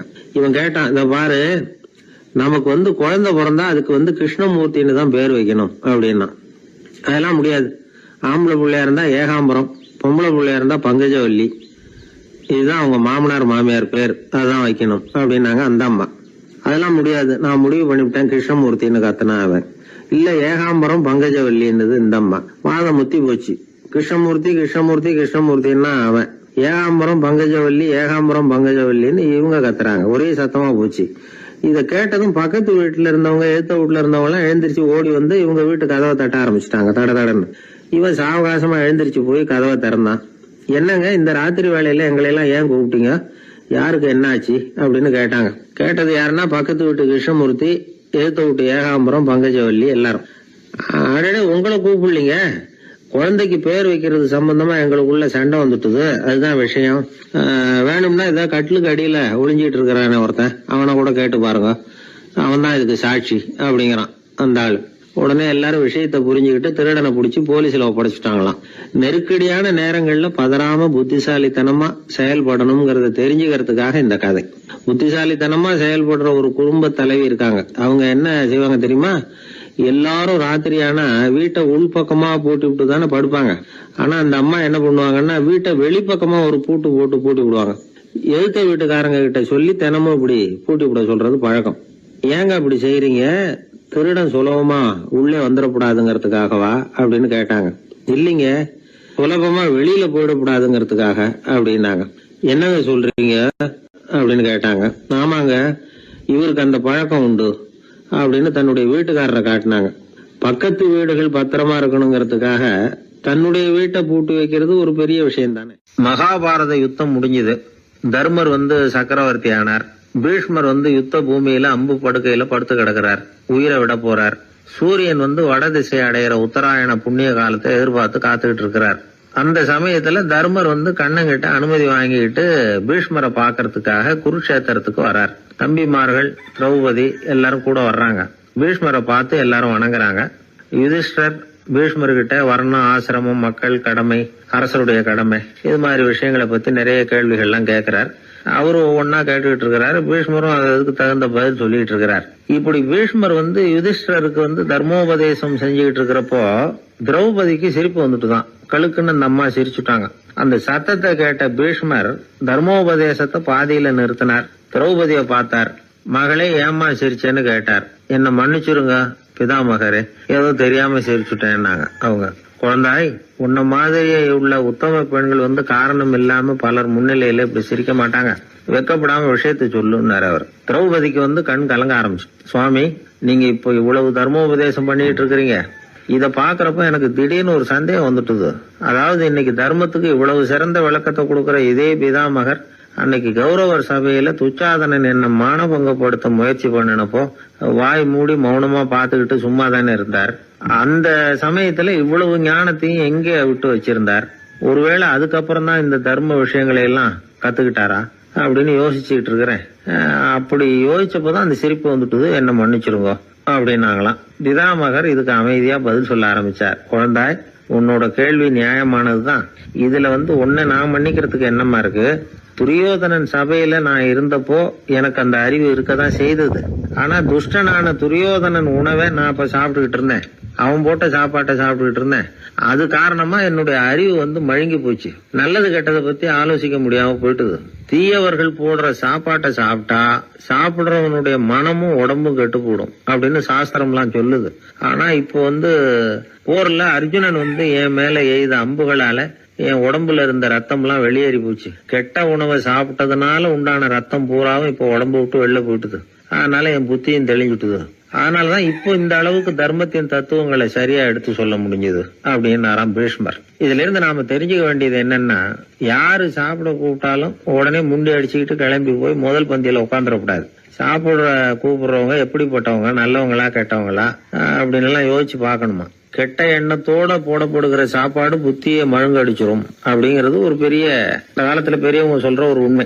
எத்தனையோ பேர் பெரிய உத்தியோகத்துல இருக்கிறவங்கள விருந்துக்கு கூப்பிட்டு சாப்பிட்டு முடிச்ச கையோட முக்கியமான பேப்பர்ல எல்லாம் கையெழுத்து வாங்கிட்டு விட்டுருவாங்களே. கூப்பிடுறவங்க மனசை புரிஞ்சுக்கிட்டு அதுக்கப்புறம் போறதா வேண்டாமா அப்படிங்கறத முடிவு பண்ணணும். சாப்பாட்டுல அவ்வளவு விஷயம் இருக்குது. பீஷ்மருக்கே அந்த நிலைமைன்னா நாமெல்லாம் ஏமாத்திரம். சில சந்தர்ப்பங்கள்ல சாப்பாடு புத்தியில ஒரு தெளிவு உண்டாக்குறதும் உண்டு. ஒரு ஊருக்கு ஒரு பெரிய மகான் வந்தார். அவரு சாப்பிடுறதே இல்ல, எப்போவாவது கொஞ்சம் தண்ணி பால் அவ்வளவுதான். ருசியெல்லாம் கடந்தவர். அவர்கிட்ட எல்லாரும் போய் ஆசீர்வாதம் வாங்கினாங்க. அந்த ஊர்ல ஒரு ஹோட்டல், அதோட முதலாளி ஒருத்தர், அவரும் அந்த மகான் கிட்ட ஆசீர்வாதம் வாங்கறதுக்காக போனார். அவரு முன்னாடி போய் பணிவா நின்னார். துண்டை இடுப்புல கட்டிக்கிட்டு காலில் விழறதுக்காக போனார். அதுக்கு முன்னாடி அந்த மகான் எழுந்திருச்சு இவர் காலில் விழுந்துட்டார். ஹோட்டல் முதலாளி பதறி போயிட்டார். சுவாமி, என்ன இது அபச்சாரம், நீங்க தான் என்ன ஆசீர்வாதம் பண்ணணும்னார். அதுக்கு அந்த சாமியார் சொன்னார், அப்படி இல்லைங்க, நீங்க தான் என்ன ஆசீர்வாதம் பண்ணணும். ஏன்னா கொஞ்ச காலத்துக்கு முன்னாடி உங்க ஹோட்டல்ல தான் நான் வந்து அக்கௌண்ட் வச்சு சாப்பிட்டுக்கிட்டு இருந்தேன். இன்னைக்கு நான் ருசியெல்லாம் கடந்து வெறுத்து ஞானியா போறதுக்கு நீங்க தான் காரணம், உங்க சாப்பாடு தான் காரணம் அப்படின்னாரு. பத்திரிகையில வர்ற செய்திகளை கூட நகைச்சுவையா சொல்றது உண்டு. அதாவது அதை நேரடியா சொன்னா வானொலியில அனுமதிக்க மாட்டாங்க சில விஷயங்களை. அது சின்னாருக்கு கௌரவ குறைச்சல், அதை வேடிக்கை கலந்து நகைச்சுவோடு சொல்லும் பொழுது அதை அனுமதிச்சிருவாங்க. அப்ப அந்த விசாரணை கமிஷன் அது இது நிறைய நடந்துகிட்டு இருந்தது. டெல்லியில இருந்து அமலாக்க பிரிவு அதிகாரிகள்லாம் வராங்க போறாங்கன்னு பத்திரிகையில அமர்க்கலப்பட்ட இடம். அந்த நேரம் வந்து நான் ஒரு ரேடியோவில் ஒரு செய்தியை தயார் பண்றோம். அப்ப என்ன பண்ணேன்னா, இது மாதிரி அந்த பத்திரிகை செய்தியை வச்சுக்கிட்டே ஒரு செய்தி சொன்னோம், இன்னொரு தகவல் சொல்லி. என்னன்னா, ஒருத்தன் வந்து தமிழ்நாட்டுல ஒரு ஆள், அவன் திடீர்னு வந்து கோடீஸ்வரன் ஆயிட்டான். நேத்து வரைக்கும் சாதாரணமா இருந்தாள், இன்னைக்கு கோடீஸ்வரன் ஆயிட்டான். டெல்லியில இருந்து 2 அதிகாரிகள் வராங்க, எப்படி அவன் பணம் சேர்த்தான்னு கண்டுபிடிக்கிறதுக்கு. அவனை கூப்பிட்டு 2 அதிகாரிகளும் எப்படிடா பணம் சேர்த்த? நான் ஒன்னும் தப்பான வழியில பணம் சேர்க்கல சார், நான் வந்து பந்தயம் கட்டியே பணக்காரன் ஆயிட்டேன். பந்தயம் கட்டி எப்படிடா பணக்காரன் ஆக முடியும் அப்படின்னா, நீங்க நம்புங்க சார், நான் பந்தயம் கட்டி தான் பணக்காரன், தப்பான வழியில சேரல சார். பந்தயம் கட்டி எப்படிடா கோடீஸ்வரன் ஆனு அப்படின்னா, நாங்க நம்ப முடியாதுன்னு இருக்கான் விசாரிக்க வந்தவன். அப்படின்னா உங்ககிட்ட ஒரு பந்தயம் கட்டட்டுமான் இருக்கான் விசாரிக்க வந்த வண்டிய. என்னடா பந்தயம் அப்படின்னா, ஒண்ணுமில்ல சார், இது என் கண்ணு, இது என் பல்லு, என் கண்ணை என் பல்லாலேயே கடிக்கிறேன், எவ்வளவு பந்தயம். விசாரிக்க வந்தா 100 ரூபாய் எடுத்து வச்சான், இதை ப்ரூவ் பண்றான்னு. அப்படியே கண்ணை எடுத்துட்டான். அது பளிங்கு கண்ணு, ஏற்கனவே ஒரு கண்ணு பளிங்கு கண்ணு வச்சுனா எடுத்து கடிச்சு விட்டான். இது விசாரிக்க வந்தாலும் 100 ரூபாய் விட்டுட்டு நிக்கிறான். எப்படி பணம் சேர்த்தான்னு வந்தவன். உடனே இன்னொருத்தன், இவன்ட்ட என்னடா பேச்சு கொடுக்காரா, நம்ம பணம் தான் அங்க போயிட்டு இருக்கு, உனக்கு விசாரிக்க தெரியல, போடா நான் விசாரிக்கிறேன்னு அடுத்த வந்தான். அது நீ ஒழுங்கா சொல்றேன், எப்படிடா பணம் சேர்த்தேன் சார், நீங்க கொஞ்சம் புத்திசாலியா தெரியுது அவரை விட, நீங்களாவது நம்புங்க சார், பந்தயம் கட்டி தான் பணம் சேர்த்தேன், நான் நம்ப முடியாது. அப்படின்னா உங்ககிட்ட இன்னொரு பந்தயம் கட்டட்டுமா அப்படின்றான். வேண்டாம், அவனை ஏமாத்தி விட்டேன் ஆள வேண்டான்றான். இல்ல சார், அவரு ஏமாந்தது பொய் கண்ணு, பளிங்கு கண்ணுன்னு தெரியாது, ஏமாந்துட்டார். இப்போ உங்ககிட்ட பந்தயம் கட்டது நெஜம் கண்ணு, இந்த பக்கம் பளிங்கு கண்ணு கிடையாது, நெஜம் கண்ணு, இதை பல்லால கடிக்கிறேன் அப்படின்னு அவன் ஒரு 100 ரூபாய் எடுத்து வச்சான். இவன் அப்படியே பல்செட்டை கட்டினான் தனியா, அப்படியே கட்டி கடிச்சு விட்டான். அதையும் விட்டுட்டான். இவன் உடனே 2 பேரும், இவன்கிட்ட பேச பேச நம்ம பணம் தான் அவன்கிட்ட போயிட்டு இருக்கு, இவன் எப்படி பணம் சேர்த்தான்னு கண்டுபிடிக்கிறதுக்கு டெல்லியில இருந்து வந்திருக்கோம், மேற்கொண்டு பேசாத, பேச பேச பந்தயம் கட்டுவான். திரும்பி போறதுக்கு ரயிலுக்கு டிக்கெட்டு சரியா இருக்கா பாடுறான்றான். அவன் கரெக்டா எண்ணி பார்த்து கரெக்டா இருக்கப்பா, மேற்கொண்டு பேசாத, அவன்கிட்ட நம்ம போயிடுவோம், போய் நம்ம அதிகாரிகிட்ட சொல்லிடுவோம்னு சொல்லி போயிட்டு வரேன் சார் அப்படின்னு சொல்லிட்டு மரியாதை போயிட்டாங்க. போய் டெல்லியில பெரிய அதிகாரிகிட்ட போய், சார் அவன்கிட்ட வந்து விசாரிச்சு பார்த்தோம் சார், தமிழ்நாட்டுல பந்தயம் கட்டி தான் பணம் சேர்த்தேன்னு சாதிக்கிறான், எங்ககிட்ட ஒரு 200 ரூபாய் வாங்கிட்டான் சார் அப்படின்னு. அவருக்கு கோவம் வந்துட்டுது. இந்தியாவுக்கே தலைமை அதிகாரி, இதுக்காகவாடா நீங்க இருக்கீங்க, எத்தனை பேர் இருக்கீங்க உங்களை மாதிரி ஜூனியர் ஆபீசர்ஸ் நம்ம ஆபீஸ்ல இந்தியா பூரா விசாரிக்கிறதுக்கு அப்படின்னா? 30 பேர் இருக்கோம் சார். 30 பேருக்கு அனுபவம் பத்தாது, நான் இந்தியாவுக்கே தலைமை அதிகாரி, அனுபவம் ஜாஸ்தி, உங்களுக்கு ட்ரைனிங் கொடுக்கணும் எப்படி ஒருத்தரை விசாரிக்கிறதுன்னு. 30 பேரும் ஒரு ரூம்ல வந்து உட்காருங்க, ஒரு ஆள் போய் அந்த ஆள் தமிழ்நாட்டுல இருந்து இங்க கூப்பிட்டுட்டு வா, வர்ற வரைக்கும் அவன்கிட்ட பேசாதீங்க, பந்தயம் கட்டுவான், மெதுவா கொண்டு வந்து நிறுத்து அப்படின்னா ஒரு ஆள் வந்து ஸ்பெஷலா கூப்பிட்டு போட்டான். இது மாதிரி மேடையில நிறுத்திவிட்டு ஒரு தலைமை அதிகாரி 30 ஜூனியர் அதிகாரிகள் அவங்களுக்கு பயிற்சி கொடுக்குறார். இவனை பார்த்து, ஒழுங்கா சொல்லு, எப்படி பணம் சேர்த்த, நான் இந்தியாவுக்கே தலைமை அதிகாரி, என்கிட்ட உண்மையை ஒத்துக்கிட்டீங்கன்னா உன்னை அப்ரூவர் ஆக்கிடுவேன் அல்லது தண்டனையை குறைப்பேன், அந்த அதிகாரம்லாம் என்கிட்ட உண்டு, ஒழுங்கா சொல்லு அப்படிங்கிறார். அவர், சார் நீங்க இந்தியாவுக்கே தலைமை அதிகாரி, அனுபவம் ஜாஸ்தி, நீங்களாவது நம்புங்க சார், நான் பந்தயம் கட்டி தான் பணம் சேர்த்தேங்கிறான். இங்கேயே வந்து இப்படி சாதிக்கிறேன், உன்னை நம்ப முடியாதரா அப்படின்னா உங்ககிட்ட ஒரு பந்தயம் கட்டட்டுமா நானா அவர்கிட்ட போய், வேணாண்டா என் ஆளை ஏமாத்தி விட்டேன் அப்படின்னா. இல்ல சார், அவங்க ஏமாந்தது என் உடம்ப பத்தின ரகசியம், என் கண்ணு பளிங்கு கண்ணுன்னு தெரியாது, நான் பல்செட்டு கட்டியிருந்தது தெரியாது, ஏமாந்துட்டாங்க. இப்ப நான் உங்ககிட்ட கட்டுற பந்தயம் உங்க உடம்ப பத்தின ரகசியம். என் உடம்புல என்னடா ரகசியம்? முதுகுல, உங்க முதுகுல 1 ரூபா அகலத்துக்கு கருப்பா ஒரு மச்சம் இருக்கு, உண்டா இல்லையானா? இல்லைன்னு தெரியும் அவருக்கு. இல்லடா, நேத்து வரைக்கும் இல்ல சார், இப்ப இருக்குது மச்சம் அப்படின்னு. உடனே 100 ரூபாய் எடுத்து வச்சார் அவர் தலைமை அதிகாரி. ஒரு 100 ரூபாய் வச்சு சட்டையை கட்டி காட்டுறாரு, மச்சம் இல்ல. இவன் தோத்துட்டான், இங்கிருந்து போனவன். உடனே 200 ரூபாய் எடுத்து வச்சுக்கிட்டு, தோழர்களே இப்படிதான் ஒருத்தரை விசாரிக்கணும், என்கிட்ட இவன் ஏமாந்துட்டான் பாருங்க, துருவி துருவி விசாரிக்கிறதுன்னு சொல்றாங்களே இதுதான் அப்படின்னு விளக்கம் கொடுத்தார். அப்போ இவன் மெதுவா ஆரம்பிச்சான, சார் இந்த பந்தயத்துல உங்களுக்கு 200 ரூபாய் லாபம், ஆனா இதே பந்தயத்துல எனக்கு 2900 ரூபாய் லாபம் சார் அப்படின்றான். என்னடா பண்ண அப்படின்னு கேட்டிருக்காரு. உங்களுக்கு தெரியாம இந்த 30 பேர்கிட்டையும் தனித்தனியா ஒரு பந்தயம் கட்டியிருக்கேன், முப்பது பேர்கிட்ட என்னடா பந்தயம் கட்டினேன்? ஒண்ணும் இல்ல சார், உங்க எல்லாரும் முன்னாடியும் உங்க மேலதிகாரியை சட்டையை கேட்ட வைக்கிறேன், உங்களுக்கு பந்தயம் கட்டினேன். போயிட்டு பூரா எனக்கு ஒரு 2,900 ரூபாய் ஆகணும். அவரு பார்த்தா அதிர்ச்சி ஆயிட்டாரு. தலைமை சார் நீங்க போங்க சார் அப்படின்னு சொல்லி ஒரு ஆளை கொண்டு போய் சாரை கொண்டு போய் மரியாதையா பக்கத்து ரூம்ல விட்டாங்க. இனிமே அவர்கிட்ட யாரும் பேசாதீங்க வாங்கன்னு சொல்லிவிட்டு, அதுக்கப்புறம் தோழர்களே இவர் பேச ஆரம்பிச்சாரு. தோழர்களே, இனிமே யாரும் தமிழ்நாட்டு பக்கம் விசாரிக்க போகாதீங்க. நீங்க யாராவது போறதுன்னா மத்திய பிரதேசம், உத்தரப்பிரதேசம், இப்படி எத்தனையோ பிரதேசம் இருக்கு, போயிட்டு வாங்க. தமிழ்நாட்டுக்கு மட்டும் போகாதீங்க, ஏன்னா அங்க போனா நம்ம பணத்துக்கு ஆபத்து வந்துருது அப்படின்னு சொன்னாருன்னு இந்த கதையை ரேடியோல சொன்னேன். இந்த கதையை உண்மை சம்பவமா சொன்னா அனுமதிச்சிருக்க மாட்டாங்க. இந்த நகைச்சுவைக்கு உள்ள மரியாதை என்னன்னா, அது ஒரு கதை மாதிரி உண்டு பண்ணி இப்படி சொன்னதும், இதுல என்ன என்னுடைய விசேஷம்னா, இந்த ஸ்கிரிப்ட வாங்கிட்டு வர சொல்லி மந்திரியினுடைய பிஏ வந்தார். ஒரு மந்திரி அப்ப இருந்தவர், அவர் பிஏ அடிக்கடி வருவார். வந்து இந்த போன நேற்று முந்தா நாள் ரேடியோவில் சொன்ன அந்த இன்னொரு தகவல் காப்பி ஒண்ணு வாங்கிட்டு வா அப்படி இப்படின்னு கூப்பிடுவார். மேடையில பேசுறதுக்கு எங்களுக்கு தேவை, உபயோகப்படும்னு கேட்பார். அவரு இந்த நிகழ்ச்சி வந்தப்போ உடனே அன்னைக்கு வந்துட்டார் அந்த பிஏ. இன்னைக்கு காலையில சொன்னீங்களே சார், மந்திரி கேட்கிறாரு மேடையில பேசுறதுக்கு அப்படின்னு. நான் அப்பதான் ஆச்சரியப்பட்டேன். பாருங்க, இந்த நகைச்சுவைக்கு உள்ள மரியாதை அவரே கேட்கிறார். சொல்லப்பட்டதே அவரை பத்தி தாங்கிறது தெரியாம அவரே எப்படி சொல்ல, அதுதான் சிரிப்புக்கு உள்ள மரியாதைங்கிறது. அது யாரை பத்தி சொல்றோமோ அவருக்கு தெரியாம கூட சொல்லலாம் அதை. அப்படி இது உண்மையில நடந்த சம்பவம். அந்த அமைச்சர் இப்ப இல்ல, உயிரோட எல்லாம் இருந்து வாங்கிட்டு இருந்தார். கிராமத்துல ஒருத்தன் வந்து தன்னுடைய நகங்களை வெட்டிக்கிட்டு இருந்தான். வெட்டி முடிச்சதும் ஒரு வயசானவர் அவனை பார்த்து, அதையெல்லாம் அடுத்தவன் கண்ணில் படுறது மாதிரி போட்டுறாதப்பா, ஆபத்துன்னார். என்ன ஆபத்துன்னு கேட்டான் இவன். எவனாவது பில்லி சூனியம் வைக்கிறவன் எடுத்துட்டு போயிட போறான் அப்படின்னாரு அவர். வேண்டாத ஒருத்தனுக்கு ஏதாவது கெடுதல் பண்ணணும்னா உடனே மந்திரவாதியை தேடி போறது உண்டு. மந்திரவாதி என்ன பண்ணுவாருன்னா, யாருக்கு சூன்யம் வைக்கணுமோ அவனோட காலடி மண்ணு, முடி, நகம் இதையெல்லாம் அவனுக்கு தெரியாம எடுத்துட்டு வா அப்படிம்பார். இது மட்டும் இல்ல, அழுக்கு துணி, வேறு மனித உருவம் மாதிரி செய்யப்பட்ட பொம்மை, இதெல்லாம் கூட மந்திரவாதிகள் பயன்படுத்துறது உண்டு. இதெல்லாம் ஏமாத்து வேலை. மனிதனுடைய முடி, நகம் இதெல்லாம் வெட்ட வெட்ட வளருது இல்லையா, அதனால அதுக்குள்ள உயிர் இருக்கிறதாக ஆதி மனிதர்கள் நம்பி இருப்பாங்க. அதனால மனுஷங்கிட்ட இருந்து அதெல்லாம் பிரிக்கப்பட்ட பிறகும் கூட அதுகளுக்கும் அந்த மனுஷனுக்கும் தொடர்பு இருக்கிறதாக அவங்க நம்பினாங்க. அந்த நம்பிக்கை தொடர்ந்து வந்து அதோட விளைவாதான் இன்னைக்கு மந்திரவாதிகள் நகத்தையும் முடியையும் எடுக்கிறாங்க. அந்த நகத்துக்கும் முடிக்கும் ஒரு பாதிப்பை உண்டாக்குனா அது சம்பந்தப்பட்டவனுக்கு போய் சேரும் அப்படிங்கறது அவங்க நினைப்பு. அவ்வளவுதான் விஷயம். இது மாதிரி நம்பிக்கைகள் தான் இன்னைக்கு நகம், முடி இதையெல்லாம் மத்தவங்க கண்ணுல படும்படி போடக்கூடாது அப்படிங்கிற வழக்கத்தை உண்டாக்கி விட்டுது. ஒருத்தர் பேரு என்னன்னு கேட்டு தெரிஞ்சுட்டு போய் அந்த பேரை வச்சு அவனோட ராசி பலனை கணிச்சு அவனுக்கு ஏற்பட இருக்கிற கெட்ட நேரத்துல அவனுக்கு சூன்யம் வச்சா அது உடனே பலிக்கும் அப்படின்னு ஒரு நம்பிக்கை. அது மட்டும் இல்ல, சூன்ய தகட்டுல பேரை எழுதி புதைக்கிறதும் உண்டு. இதனாலதான் பெண்கள் வந்து கணவன் பேரை சொல்லாத பழக்கம் ஏற்பட்டுதான். அதாவது பேரை கேட்டுக்கிட்டு போய் ஏதாவது கெடுதல் பண்ணிவிட்டா என்ன பண்றது அப்படிங்கிற பயம். அப்படி ஆரம்பிச்ச பழக்கம்தான் இன்னைக்கு ஏதோ மரியாதைக்காக கணவன் பேரை வந்து பிறர் முன்னிலையில சொல்றது இல்ல அப்படிங்கறது மாதிரி ஆயிட்டுது. மந்திரவாதிகள் நம்ம ஊர்ல மட்டும்தான் இருக்கிறாங்கன்னு நினைக்காதீங்க, உலகம் பூரா உண்டு.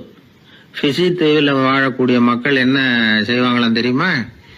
இது மாதிரி மாந்திரீகம், செய்வன, பில்லி, சூனியம் இதெல்லாம் தங்களை பாதிக்காம இருக்கிறதுக்காக வீட்டை சுத்தி அகழி வெட்டி அதுல தண்ணீரை வந்து நிரப்பி வச்சிருவாங்களாம்.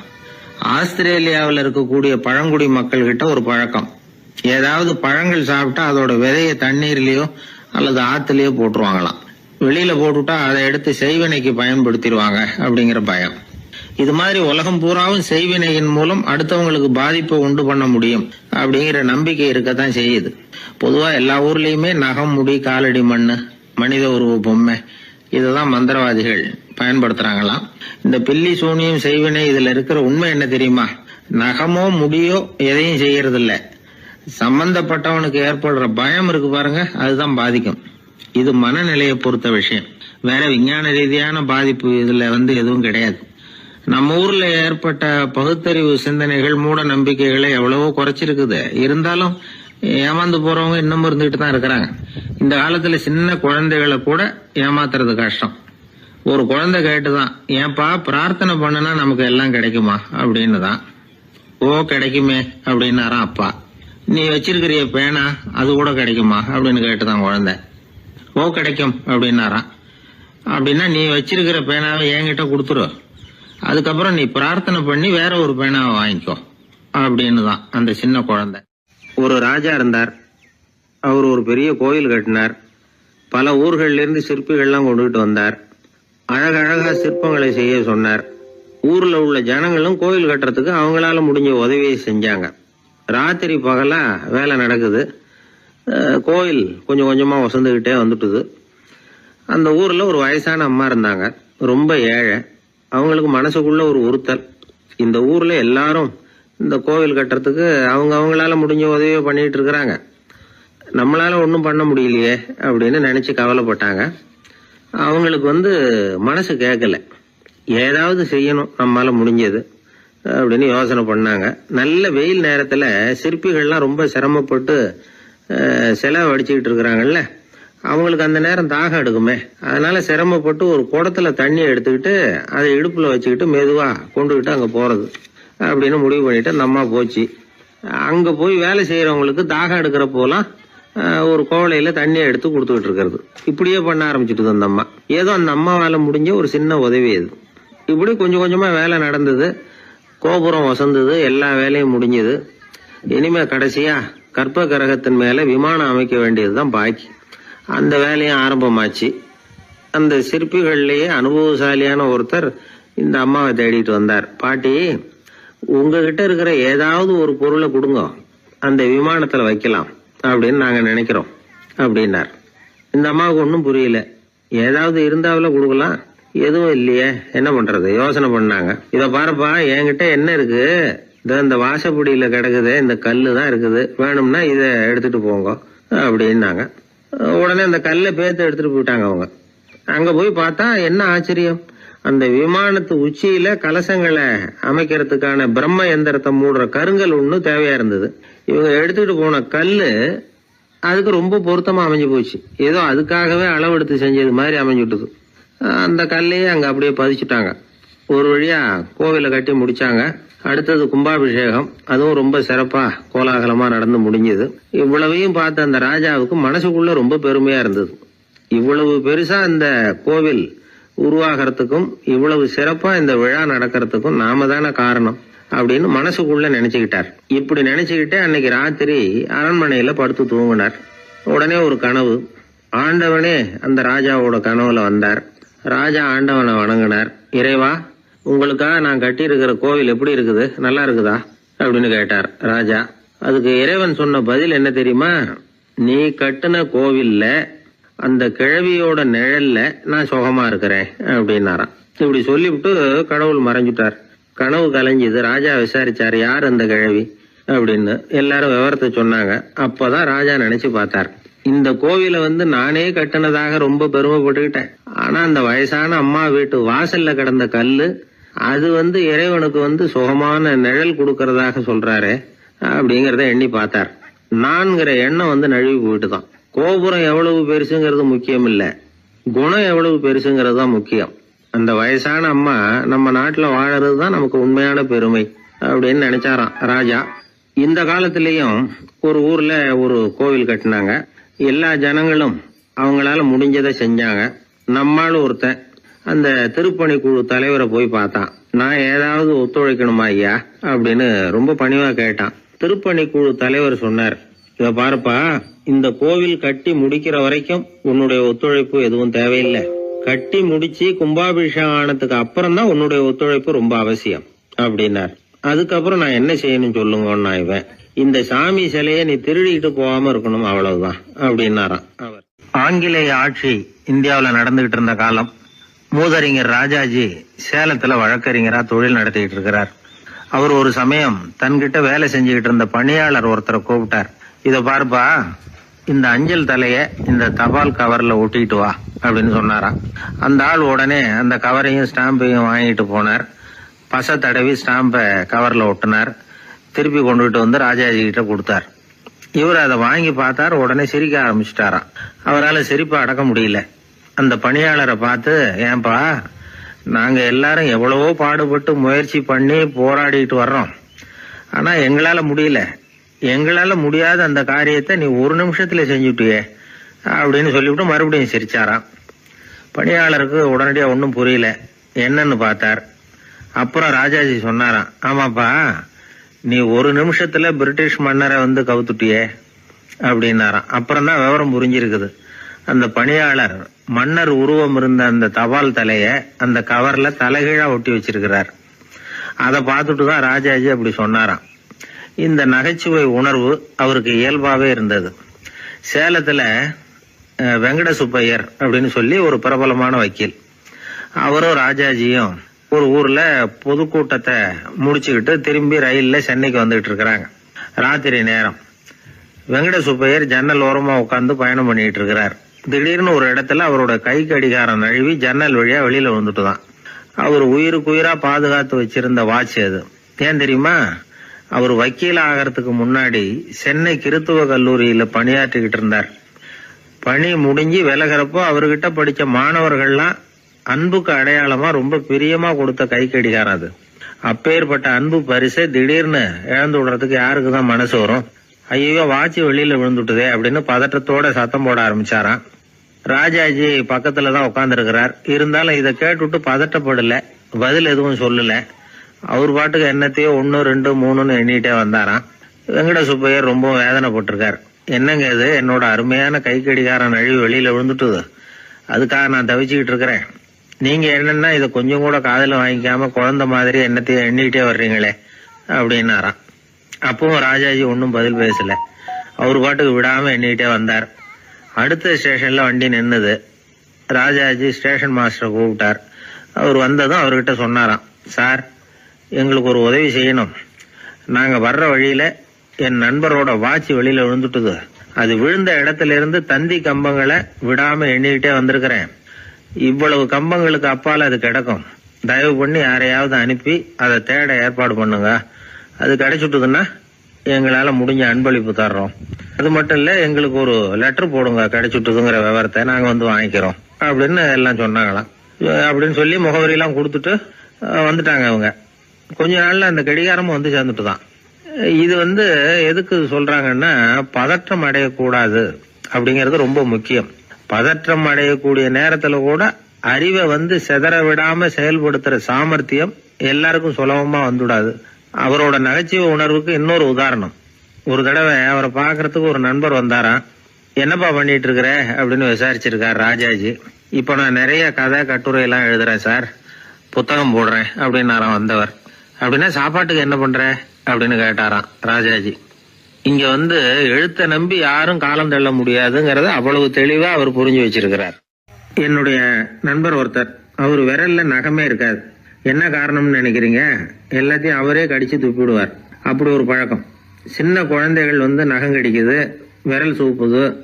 இதுக்கு என்ன காரணம் தெரியுமா? குழந்தைகள் மனசுல ஏற்படக்கூடிய ஒருவித பாதுகாப்பின்மை, இன்செக்யூரிட்டி, அல்லது தான் சரியா கவனிக்கப்படல அப்படிங்கிற எண்ணத்தோட வெளிப்பாடு தான் அது அப்படிங்கிறாங்க டாக்டர்கள். சில இடங்கள்ல 2வது குழந்தை பிறந்த உடனே பெரியவர்கள் கவனம் முதல் குழந்தைகிட்ட இருந்து கொஞ்சம் விலகி 2வது குழந்தைகிட்ட போயிடும். அந்த சமயத்துல முதல் குழந்தைக்கு இந்த பழக்கம் ஏற்படுறதுக்கு வாய்ப்பு உண்டாம். சில குடும்பங்கள்ல கணவன் மனைவி 2 பேருமே வேலைக்கு போறவங்களா இருப்பாங்க. குழந்தை ரொம்ப நேரத்துக்கு பெத்தவங்களை பிரிஞ்சு இருக்க வேண்டிய சூழ்நிலை இருக்கும். குழந்தை ஒரு பாதுகாப்பின்மையை உணர ஆரம்பிக்கும். இந்த பழக்கம் வந்துடும். அதனால ஒரு குழந்தைக்கு தான் ஒதுக்கப்படுறோம் அப்படிங்கிற நினைப்பு வராம பாத்துக்கணும். வளர்ந்த குழந்தைகளும் நகம் கடிக்கும். வயசானவங்க கிட்டையும் இந்த பழக்கம் இருக்கும். இது ஒரு மனச்சிதைவின் வெளிப்பாடு அப்படிங்கிறாங்க மனநல நிபுணர்கள். அம்மா அப்பா திட்டினாலும் சரி, அல்லது ஆசிரியர் திட்டினாலும் சரி, இந்த பழக்கம் வந்துடும். நாம தவறு பண்ணிட்டோம் அப்படிங்கிற நினைப்பு வர்ற சமயம் நகம் கடிக்க ஆரம்பிச்சிருவோம். ஏதோ ஒண்ணு அடையணும் அப்படின்னு நினைக்கிறோம், அதை அடைய முடியல. இப்படி ஒரு ஏக்கம் வர்ற சமயத்திலேயும் சில பேர் நகத்தை கடிக்க ஆரம்பிச்சிருவாங்க. ஒரு பெரிய அதிகாரி, தனியார் நிறுவனத்துல வேலை பார்க்கறவரு, அவரு டென்ஷனா ஆயிட்டாருன்னா உடனே அறைக்கு அதை சாத்தி விடுவாங்களாம். அவரே சாத்திக்குவாராம். அப்படி சாத்திக்கிட்டு உள்ள எதையாவது வெறிச்சு பார்த்துக்கிட்டே நகத்தை கடிக்க ஆரம்பிச்சிருவாராம். இந்த பழக்கம் உலகம் பூரா உண்டு. நகம் கடிக்கிறவங்களை அந்த பழக்கத்திலிருந்து மீட்கிறதுக்கு என்ன வழி அப்படின்னு லண்டன்ல உள்ள அழகியல் நிறுவன நிபுணர்கள் யோசனை பண்ணி பார்த்திருக்கிறாங்க. சில ஆய்வுகள் பண்ணி பார்த்தாங்களாம். அவங்க என்ன பண்ணாங்க தெரியுமா? நகம் கடிக்கிற பழக்கம் உள்ளவங்களை எல்லாம் தேடி பிடிச்சாங்க. அவங்களையெல்லாம் 3 பிரிவா பிரிச்சுக்கிட்டாங்க. ஒரு பிரிவு கிட்ட என்ன சொன்னாங்கன்னா, உங்களுக்கு நகத்தை கடிக்கணுங்கிற நினைப்பு வர்றப்போவெல்லாம் டைரி எழுத ஆரம்பிச்சிருங்க அப்படின்னாங்களாம். இன்னொரு பிரிவு கிட்ட உங்களுக்கு அந்த நினைப்பு வர்றப்போவெல்லாம் உங்க நகத்துக்கு வண்ணம் பூச ஆரம்பிச்சிருங்க, அழகுபடுத்த ஆரம்பிச்சிருங்க, நெயில் பாலிஷ் போடுறாங்களே அது மாதிரி, அப்படி ஒரு யோசனை சொல்லியிருக்காங்க. 3வது குழுவினர்கிட்ட உங்களுக்கு நகத்தை கடிக்கணுங்கிற எண்ணம் வர்றப்போவெல்லாம் விரல்களை இறுக்கமா மூடி வச்சுக்கிட்டு வேற விஷயங்கள்ல கவனம் செலுத்துங்க அப்படின்னு சொன்னாங்களாம். இப்படி 3 வித முயற்சி பண்ணி பார்த்ததுல கடைசியா அவங்க என்ன கண்டுபிடிச்சாங்க தெரியுமா? 3வது குழு செஞ்சதுல நல்ல பலன் கிடைச்சதாம். அதாவது நகம் தெரியாதபடிக்கு விரலை இறுக மூடிக்கிட்டு வச்சுக்கிட்டோம்னா அந்த பழக்கம் மாறுதான். அப்படி இருந்தவங்க கிட்ட இந்த நகம் கடிக்கிற பழக்கம் மெதுவா குறைஞ்சு போச்சான். அதனால நகம் கடிக்கிற பழக்கம் உள்ளவங்க இதை முயற்சி பண்ணி பார்க்கலாம். ஒரு ஆள் இருந்தார், அவருக்கு எப்ப பார்த்தாலும் நகத்தை கடிச்சுக்கிட்டே இருக்கணும், அப்படி ஒரு பழக்கம். அதனால அவர் விரல்ல எப்பவும் நகம் இருக்கிறது இல்ல, விரல் இருக்கிறதே பெரிய ஆச்சரியம். அவருக்கு திடீர்னு உடம்புல அரிப்பு, சொரிஞ்சிக்க முடியல, அரிப்பும் நிக்கல. ஒரு வாரம் தொடர்ந்து கஷ்டப்பட்டார். கடைசியா ஒரு டாக்டர் கிட்ட ஓடினார். அவர் எல்லாத்தையும் விவரமா கேட்டுக்கிட்டு கடைசியா கொஞ்சம் மாத்திரை கொடுத்து வேலைக்கு ஒண்ணு சாப்பிடு அப்படின்னாராம். இந்த மாத்திரை எதுக்கு டாக்டர்? அரிப்பு நிக்கிறதுக்கா அப்படின்னாராம். இல்ல நகம் வளர்றதுக்காக அப்படின்னாராம் இந்த டாக்டர். ஒரு கோவில்ல ஆன்மீக சொற்பொழிவு நடந்துகிட்டு இருக்குது. ஒரு பெரியவர் பேசிக்கிட்டு இருக்கார். கடவுளை பத்தியும் சொர்க்கத்தை பத்தியும் மனுஷனை பத்தியும் அவர் விவரமா பேசுறார். எல்லாரும் உட்கார்ந்து கேக்குறாங்க. அந்த கூட்டத்துல ஒரு தத்துவ ஞானியும் உட்கார்ந்து இருக்கிறார். அவரு அவருடைய நண்பர். பேசி முடிச்சதும் அந்த பெரியவர் மேடையை விட்டு இறங்கினார். நேரா அந்த தத்துவ ஞானி கிட்ட வந்தார். எப்படி இருந்தது என்னுடைய பேச்சு அப்படின்னு கேட்டார். நீங்க பேசினது ஒண்ணுக்கு ஒண்ணு முரண்பாடா தெரிஞ்சது அப்படின்னாரா இவரு. நான் என்ன அப்படி தப்பா பேசிவிட்டேன் அப்படின்னாரா அவரு. கடவுளை நம்புகிறவன் சொர்க்கத்துக்கு போவான்னு சொன்னீங்க, அப்புறம் நல்ல விதமா வாழறவன் சொர்க்கத்துக்கு போவான்னு சொன்னீங்க அப்படின்னாராம். இதுல என்ன முரண்பாடுன்னு கேட்டிருக்காரு அவர். இதுலதான் முரண்பாடு தெரியுது எனக்கு. அதாவது இங்க ஒருத்தன் எல்லா தப்பும் பண்ணிட்டு இருக்கிறான், அவன் கடவுளை நம்பினான்னா அவன் சொர்க்கத்துக்கு போவானா? இது என்னுடைய முதல் கேள்வி. இல்லைன்னா ஒருத்தன் எந்த தப்பும் பண்ணல, ரொம்ப ஒழுங்கா வாழ்ந்துகிட்டு இருக்கிறான், ஆனா அவன் கடவுளை நம்பல, அவன் என்ன நரகத்துக்கு தான் போவானா? கடவுள் நம்பிக்கை உள்ள ஒரு திருடன் என்ன ஆவான், எங்க போவான்? கடவுள் நம்பிக்கையே இல்லாத ஒரு நல்லவன் என்ன ஆவான், எங்க போவான்? ஒருத்தன் இங்க கடவுள் நம்பிக்கையோட வாழறது முக்கியமா அல்லது நல்லவனா வாழறது முக்கியமா? இதுதான் இவர் கேட்ட கேள்வி. இதை கேட்டதும் அந்த பெரியவர் குழம்பி போட்டார். அவர் சொன்னது நியாயம் தானே. கடவுளை நம்புறவன் தான் சொர்க்கத்துக்கு போவான்னா பேசாம கடவுளை நம்பிக்கிட்டு இந்த உலகத்துல எல்லா தப்பும் பண்ணிட்டு இருக்கலாமே. பேச்சாளர் குழப்பத்தோட வீட்டுக்கு போனார். படுத்து தூங்கினாரு. ஒரு கனவு வந்தது. கனவுல அவர் ஒரு ரயில்ல வேகமா போயிட்டு இருக்கிறார். எதிரில் உட்கார்ந்து இருக்கிறவரை பார்த்து நாம இப்ப எங்க போறோம்னு கேட்டார். சொர்க்கத்துக்கு போயிட்டு இருக்கிறோம் அப்படின்னாங்களாம். ரயில் போய் நின்னுது. இவர் இறங்கினார். இங்க கௌதம புத்தர் இருப்பார், சாக்ரட்டிஸ் இருப்பார், அவங்கள பாக்குறதுக்கு ஒரு நல்ல வாய்ப்பு அப்படின்னு நினைச்சுக்கிட்டே அங்கேயும் இங்கேயும் பார்த்தார். அங்க யாருமே இல்ல. ஒரே பாலைவனம் மாதிரி இருக்குது. பச்சை இல்ல, பசுமை இல்ல, பூக்கள் இல்ல, மரம்லாம் மொட்டையா நிக்குது. எலும்பும் தோலுமா சில முனிவர்கள் அங்கேயும் இங்கேயுமா உட்கார்ந்து இருக்கிறாங்க. இவர் அவங்க கிட்ட போய் இந்த புத்தர், சாக்ரட்டிஸ் இவங்க எல்லாம் எங்க இருக்கிறாங்கன்னு கேட்டாராம். அப்படி யாரும் இங்க இல்லையே, அவங்க எல்லாம் யாரு அப்படின்னு திருப்பி கேட்டிருக்கிறாங்க. இவருக்கு அதிர்ச்சியா போச்சு. அப்படின்னா அவங்க எங்க போயிருப்பாங்க? உடனே ரயில் நிலையத்துக்கு ஓடி வந்தார். அப்பதான் நரகத்துக்கு ஒரு ரயில் புறப்பட்டுக்கிட்டு இருந்தது. அங்க இருந்து அதுல ஏறி உட்கார்ந்தார். ரயில் வேகமா போச்சு. நரகம் நெருங்க நெருங்க காற்று குளிர்ச்சியா வீச ஆரம்பிச்சுதான். வெளியில பசுமையா இருந்துதான். அழகான மலர்கள், அழகான நீர்நிலைகள், நந்தவனங்கள், ரொம்ப அருமையா இருக்குது. ரொம்ப அங்க இருந்தவங்க எல்லாம் ரொம்ப மகிழ்ச்சியா உல்லாசமா வேற இருந்திருக்கிறாங்க. எங்க பார்த்தாலும் ஆடல் பாடல் உற்சாகம். இவரு ரயில விட்டு இறங்கினார். அவருக்கு சந்தேகம், இதுவா நரகம் அப்படின்னு விசாரிச்சிருக்காரு. ஆமா இதுதான் நரகம் நாங்களாம். எனக்கு ஒரு சந்தேகம் இருக்காரு. என்னன்னு கேட்டிருக்காங்க. கௌதம புத்தரும் சாக்ரட்டிஸும் லாவோஸும் இவங்க மாதிரி இன்னும் பல பேரும் கடவுள் நம்பிக்கை இல்லாதவங்க, அவங்க எல்லாம் இங்க இருக்கிறாங்களா அப்படிங்கறதுதான் என்னுடைய சந்தேகம் அப்படின்னாராம். இப்ப அவங்க சொல்லிருக்கிறாங்க, இப்ப நீங்க பாக்குறீங்களே பசுமையும் பச்சை பயிர்களும் ஆடல் பாடல்களும் அழகிய மலர்களும், இது எல்லாமே கௌதம புத்தரும் சாக்ரட்டிஸும் அது மாதிரி மகான்களும் இங்க வர ஆரம்பிச்ச பிறகுதான் உண்டாக ஆரம்பிச்சது. இந்த பிரதேசத்தை அவங்க அப்படியே மாத்திவிட்டாங்க. இப்போலாம் இங்க இருக்கிறவங்க யாரும் சொர்க்கத்துக்கு போறதுக்கே ஆசைப்படுறது இல்ல அப்படின்னாங்களாம். இந்த அதிர்ச்சியிலேயே அந்த பெரியவர் கனவு கலைஞ்சி முடிச்சுக்கிட்டார். இதுல இருக்கிற கருத்து என்னன்னா, நல்லவர்கள் எங்க இருக்கிறாங்களோ அந்த இடத்துக்கு பேர் தான் சொர்க்கம், சொர்க்கம் நரகம்ங்கிறதெல்லாம் ஆன்மீக பண்புகள், அவ்வளவுதான். ஒரு ஊர்ல 2 இணைபிரியாத நண்பர்கள்.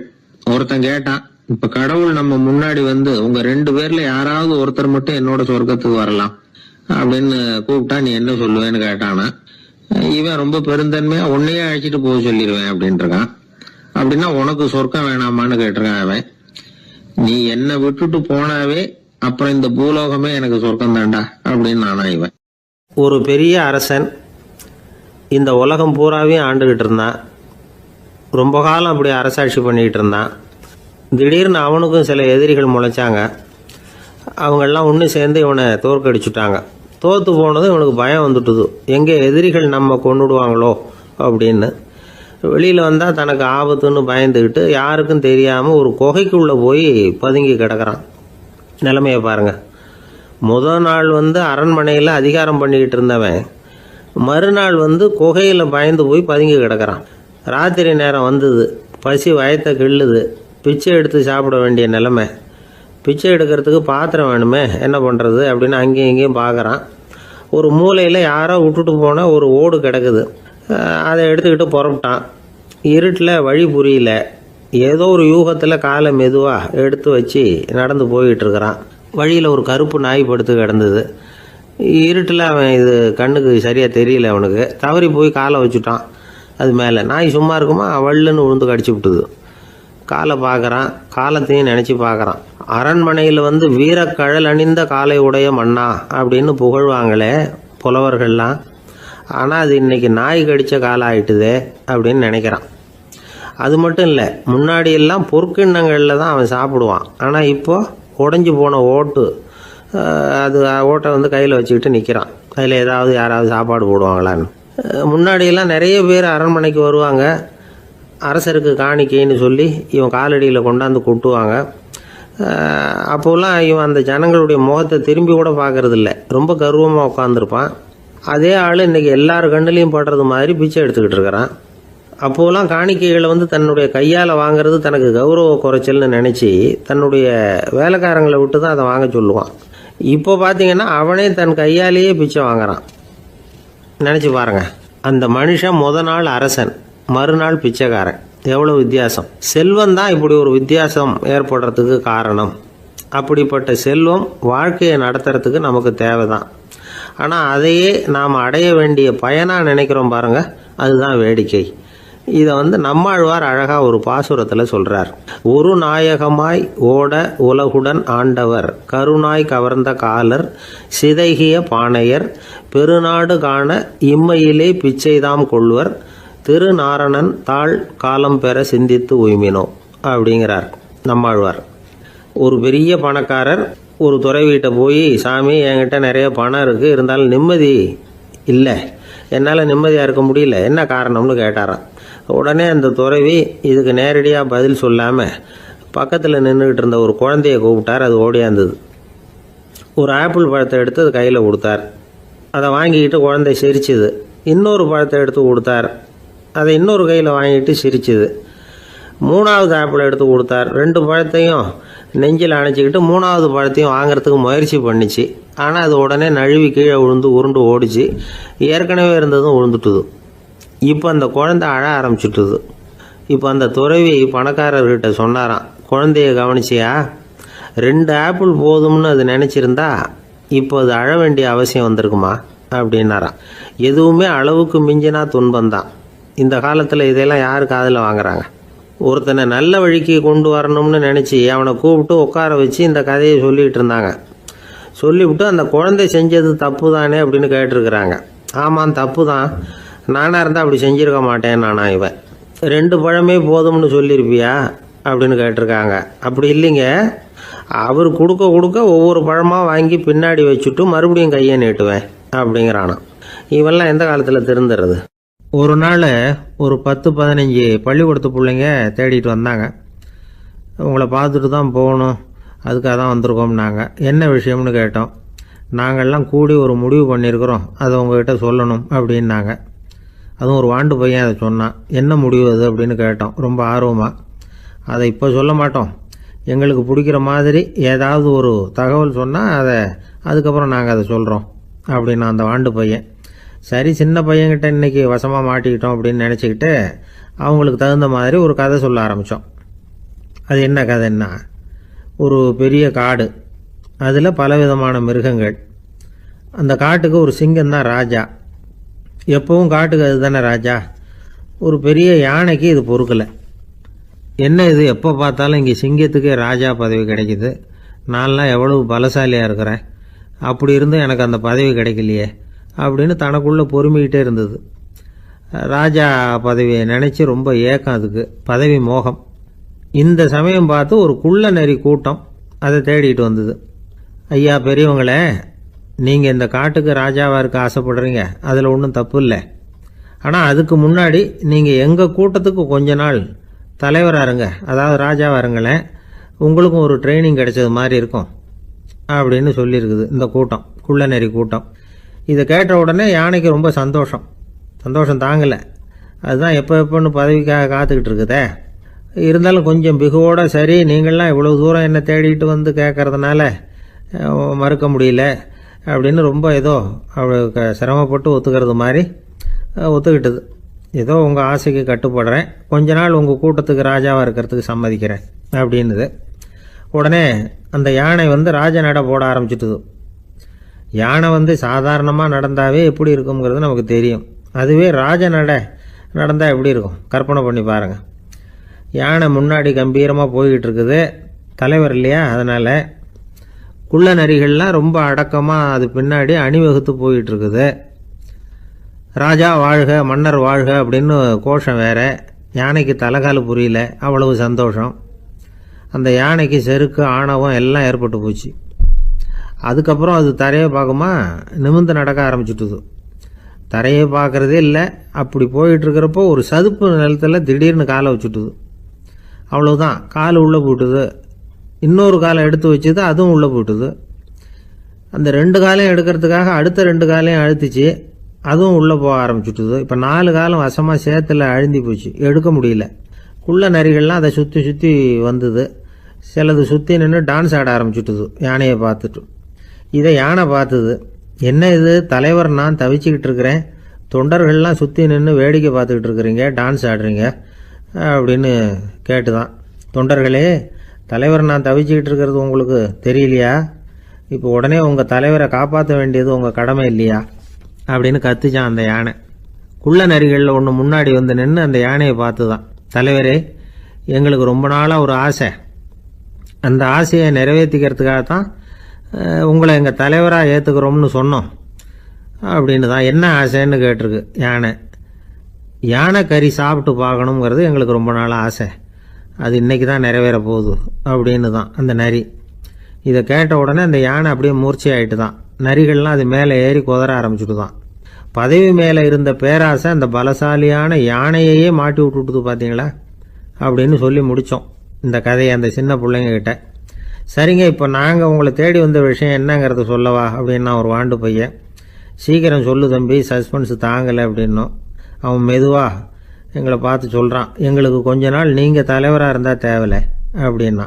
ஒரு ஊரில் ஒரு கோயில் இருந்தது, ரொம்ப பழைய கோயில். உள்ளே போகிறதுக்கே பயமாக இருக்கும், எந்த நேரத்தில் இடிஞ்சு விழுந்துருமோ அப்படிங்கிற பயம். அப்படி இருந்ததுனால யாரும் துணிஞ்சு சாமி கும்பிடுறதுக்கு அங்கே போகிறதில்ல. கோயிலுக்கு வர்ற கூட்டம் கொஞ்சம் கொஞ்சமாக குறைய ஆரம்பிச்சுட்டுது. கோயில் நிர்வாகிகள் எல்லாரும் கூடி உட்காந்து பேசினாங்க, என்ன பண்ணலாம்னு யோசனை பண்ணாங்க. எந்த இடம் மோசமாக இருக்கோ அந்த இடத்த பழுது பார்த்தாங்க. அங்கே இங்கே வர்ணத்தை பூசி கொஞ்சம் அழகுபடுத்தி பார்த்தாங்க.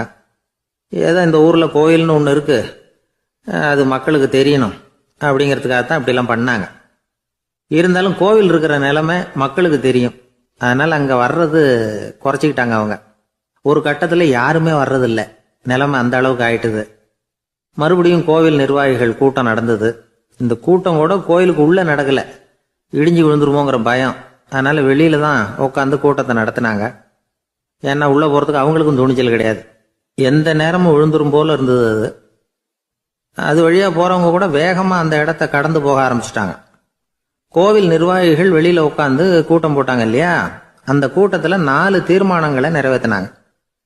அது என்ன 4 தீர்மானம்னா, முதல் தீர்மானம், இந்த கோவிலை இடிப்பது அப்படிங்கிற முடிவை இந்த கமிட்டி மிகவும் வருத்தத்துடன் ஏற்றுக்கொள்ளுகிறது அப்படின்னு நிறைவேற்றினாங்க. இதுக்கு பதிலாக இன்னொரு கோவிலை உடனடியாக கட்டி முடிச்சுடணுங்கிறது 2வது தீர்மானம். 3வது தீர்மானம் என்ன தெரியுமா? பழைய கோவிலின் கதவுகள், அதிலிருந்து பிரித்து எடுக்கிற செங்கல், இதையே புது கோவில் கட்டுவதற்கு பயன்படுத்தி கொள்ள வேண்டியது. பழைய கோவில் இருந்த மாதிரியே அதே வடிவத்தில் புது கோவிலையும் கட்ட வேண்டியது.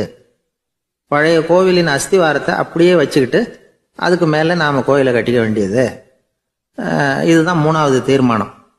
இதையும் கமிட்டி முழு மனசோட ஏற்றுக்கிட்டது. இது வரைக்கும் சரி. இப்போ அந்த கமிட்டி 4வதா ஒரு முக்கியமான தீர்மானத்தை கொண்டுகிட்டு வந்து அதையும் ஏகமனதாக நிறைவேற்றி விட்டது. அது என்ன தீர்மானம்னா, புதிய கோவில் கட்டி முடிக்கிற வரைக்கும் பழைய கோவிலை இடிக்கிறதில்லை அப்படிங்கிற தீர்மானம். எப்படி இருக்குது பாருங்க இது. பழசை இடிக்காத வரையில அதே இடத்துல புதுசாக எப்படி கட்ட முடியும்? பல விஷயங்களில் நாம் நடந்துக்கிற முறையும் இப்படி தான் இருக்குதான். வாழ்க்கையில் முன்னேறணும்னு ஆசைப்படுவோம். அதே நேரத்தில் அந்த முன்னேற்றத்துக்கு எது தடையாக இருக்கோ அதை விட்டு விடுறதுக்கும் மனசு வராது. வெளிநாட்டில் ஒரு பெரிய விருந்து நடந்துகிட்டு இருந்துதான். எல்லாரும் மது கோப்பையும் கையுமா அலைஞ்சிக்கிட்டு இருக்கிறாங்க. ஒருத்தர் மட்டும் கையில் எதுவும் இல்லாமல் ரொம்ப நல்ல பிள்ளையா சாதுவா ஒரு ஓரமாக தனியாக உட்காந்துருக்கிறார். அவர்கிட்ட நெருங்கி வாங்க மது சாப்பிடலாம் அப்படின்னு கூப்பிட்டாங்களாம். என்னை வற்புறுத்தாதீங்க, நான் என் மனசுக்குள்ள உறுதியாக தீர்மானம் பண்ணிவிட்டேன் அப்படின்னாராம். என்ன தீர்மானம் பண்ணியிருக்கீங்க அப்படின்னு கேட்டிருக்காங்க. ஏற்கனவே முழு போதையில் இருக்கும் பொழுது மறுபடியும் மது கோப்பையை தொடரதில்லை அப்படின்னு தீர்மானம் பண்ணியிருக்கேன் அப்படின்னாராம். ஒரு ஊரில் ஒரு குரு இருந்தார், ஜென் குரு. அவரை தேடிட்டு ஒரு மன்னர் வந்தார். வந்தவர் ஜப்பான் மன்னர். தோட்டக்கலையை பற்றி தெரிஞ்சுட்டு போகிறதுக்காக அவர் வந்தார். எப்படி தோட்டம் அமைக்கிறது அப்படிங்கிறத பற்றி அந்த குரு விவரமாக சொல்லி கொடுத்தாரு. 1 நாள் 2 நாள் இல்லை, 3 வருஷம் கற்றுக் கொடுத்தார். அதுக்கப்புறம் சொன்னார், நான் கற்றுக் கொடுத்துட்டேன், இனிமேல் நீங்கள் போகலாம், போய் தோட்டம் அமைக்கலாம், அதுதான் உங்களுக்கு பரிசை. தோட்டம் அமைச்ச பிறகு சொல்லி அனுப்புங்க, நான் வந்து பார்க்குறேன். நீங்கள் இங்கே என்னவெல்லாம் கற்றுக்கிட்டீங்களோ அதையெல்லாம் அங்கே செயல்முறையில் செஞ்சு காட்டுங்க அப்படின்னு சொல்லி அனுப்பி வச்சார். மன்னர் போனார். அரண்மனைக்கு பக்கத்திலேயே ஒரு பெரிய தோட்டத்தை உண்டு பண்ணினார். அழகான மரங்களையும் செடிகளையும் உருவாக்கினார். கிட்டத்தட்ட 1000 தோட்டக்காரர்களை பயன்படுத்தி 3 வருஷங்கள் முயற்சி பண்ணி அந்த அழகான தோட்டத்தை உருவாக்கினார். குருகிட்ட இருந்து செய்தி வந்தது, நாளைக்கு வந்து தோட்டத்தை பார்க்குறேன் அப்படின்னு. மன்னர் உடனே சுறுசுறுப்பாயிட்டார். முதல் நாளே தோட்டத்தை சுத்தப்படுத்தினார். ராத்திரி பூரா யாரும் தூங்கலை. எல்லாருக்கும் தோட்டத்தை ஒழுங்குபடுத்துகிற வேலை. அது அந்தந்த இடத்துல ஒழுங்காக இருக்குதா அப்படின்னு சரி பார்த்தாங்க. ஒரு தவறும் இல்லாத வகையில் அதை ஒழுங்குபடுத்தினாங்க.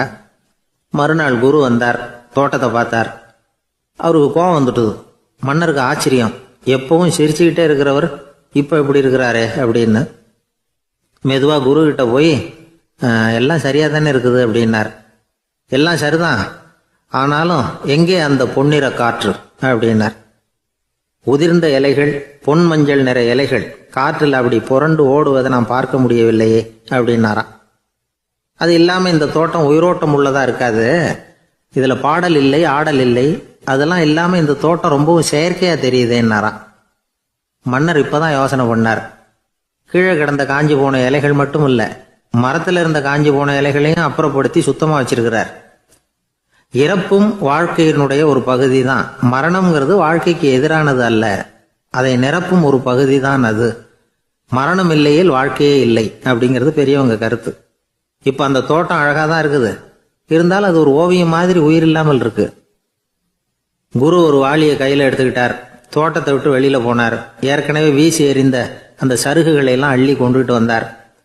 உள்ள எல்லா இடங்கள்லையும் அதை வீசினார். உடனே காத்து அந்த காய்ந்த சருகுகளையும் பழுத்த இலைகளையும் அசைக்க ஆரம்பிச்சுட்டுது. இப்போ அங்க சலசல சத்தம், சங்கீதம், இலைகளின் நடனம், ஓவியம் மாதிரி இருந்த அந்த தோட்டத்துக்கு இப்போ உயிர் வந்துட்டுது. இதுதான் அந்த பொன்னான காற்று அப்படின்னாராம் குரு. மன்னருக்கு புரிஞ்சுது. மிகப்பெரிய ஜென் கேள்வி ஒன்று உண்டு. உம்மான் அப்படிங்கிற ஒரு பெரிய குருவை பார்த்து துறவி ஒருத்தர் கேட்டாராம், இலைகள் எல்லாம் கீழே விழுந்து மரங்கள் மொட்டையாக இருக்கும் பொழுது என்ன நடக்கும்? இதுதான் கேள்வி. இதுக்கு உம்மான் சொன்ன பதில் பொன்னான காற்று, தி கோல்டன் விண்ட் அப்படின்னாராம். இதுக்கு என்ன விளக்கம்னா, உன்னுடைய எண்ணங்கள் எல்லாம் உன்னுடைய மனசிலிருந்து கீழே விழுந்து உனது உள்ளுணர்வானது மொட்டையாக நிற்கும் நிலைதான் அது. உனது வேர்களின் அருகில் காற்று வீசுகிறது. எல்லா எண்ணங்களும் உன்னிலிருந்து வெகு தூரத்துக்கு புரண்டு கொண்டே சென்று விடுகிறது. நீ அவற்றை கடந்து விட்டால் நீ அவைகளுக்கெல்லாம் மேலெழுந்து கீழே பார்ப்பவனைப் போல நிற்க ஆரம்பித்து விடுவாய். அதுதான் தியானம் என்பது அப்படின்னு சொல்றாங்க. தியானம்ங்கிறது எண்ணத்துக்கு எதிரானதில்லை. தியானம்ங்கிறது எண்ணங்களை கடந்து செல்வதுதான். அதுக்கப்புறம் நாம பொன்னிற காற்றுல ஆட ஆரம்பிச்சிருவோம். இதுதான் பெரியவர்கள் சொல்றது. என்கிட்ட ஒருத்தர் தோட்டம் அமைக்கணும்னு யோசனை கேட்டு வந்தார். எல்லாம் சொல்லி கொடுத்தேன். செடிகள்லாம் செழிப்பா வளரணும்னா வேர் காயாம பார்த்துக்குங்க, தினமும் தண்ணி விடுங்க அப்படின்னு சொல்லி அனுப்பி வச்சேன். 1 மாசம் கழிச்சு அவர் தோட்டத்தை பார்க்கறதுக்காக போனேன். போய் பார்த்தா எல்லா செடியும் வாடி கிடக்குது. என்னங்க இப்படி பண்ணிவிட்டீங்கன்னு. நீங்க சொன்னபடி தான் செஞ்சேன்னார். என்ன செஞ்சீங்கன்னு கேட்டேன். வேர் காயாம பார்த்துக்க சொன்னீங்க, தினமும் ஒரு தடவை எல்லா செடியையும் ஒவ்வொன்றா பிடுங்கி பார்த்து வேர் காயாம இருக்கா அப்படின்னு பார்த்துட்டு அதுக்கப்புறம் தண்ணி பாய்ச்சனே, அவ்வளவுதான் அப்படின்னார். ஒரு ஆளு வேகமா நடந்து போய்கிட்டு இருந்தான். அவன் வேகமா நடக்கிறதுக்கு காரணம் வெயில் காலம், காலில் செருப்பு இல்லை, மணல் பாதை, அதுதான் வேகம். காலில் செருப்பும் இல்லாம கையில குடையும் இல்லாம அந்த ஆளு வெயில்ல நடந்து போய்கிட்டு இருக்கிறான். அந்த சமயத்துல இன்னொருத்தன் குதிரை மேல ஏறி அந்த வழியா வந்துகிட்டு இருக்கிறான். அவன் காலில் செருப்பும் இருந்தது, கையில குடையும் இருந்தது.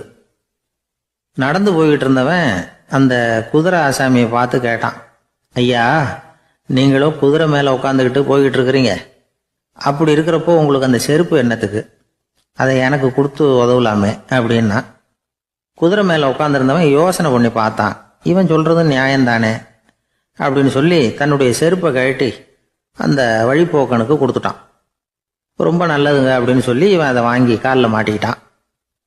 அதுக்கப்புறம் மறுபடியும் இவன் ஆரம்பிச்சான், ஐயா, நீங்க குதிரையில் போறதுனால போக வேண்டிய இடத்துக்கு வேகமா போய் சேர்ந்துருவீங்க, அதனால உங்க கையில் அந்த குடை என்னத்துக்கு?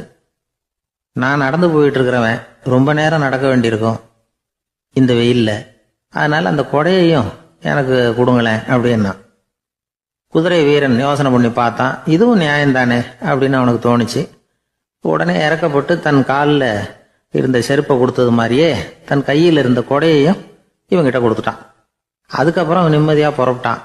இப்ப மறுபடியும் கை தட்டி அவனை நிறுத்தினான். கீழே நின்றுட்டு இருந்தவன், என்னப்பா ஏன் என்ன நிறுத்தின, இன்னும் ஏதாவது வேணுமா உனக்கு அப்படின்னா குதிரையில இருந்தவன். இவன் மெதுவா வாயை திறந்து அந்த குதிரையையும் என்கிட்ட கொடுத்துருங்களேன்னா.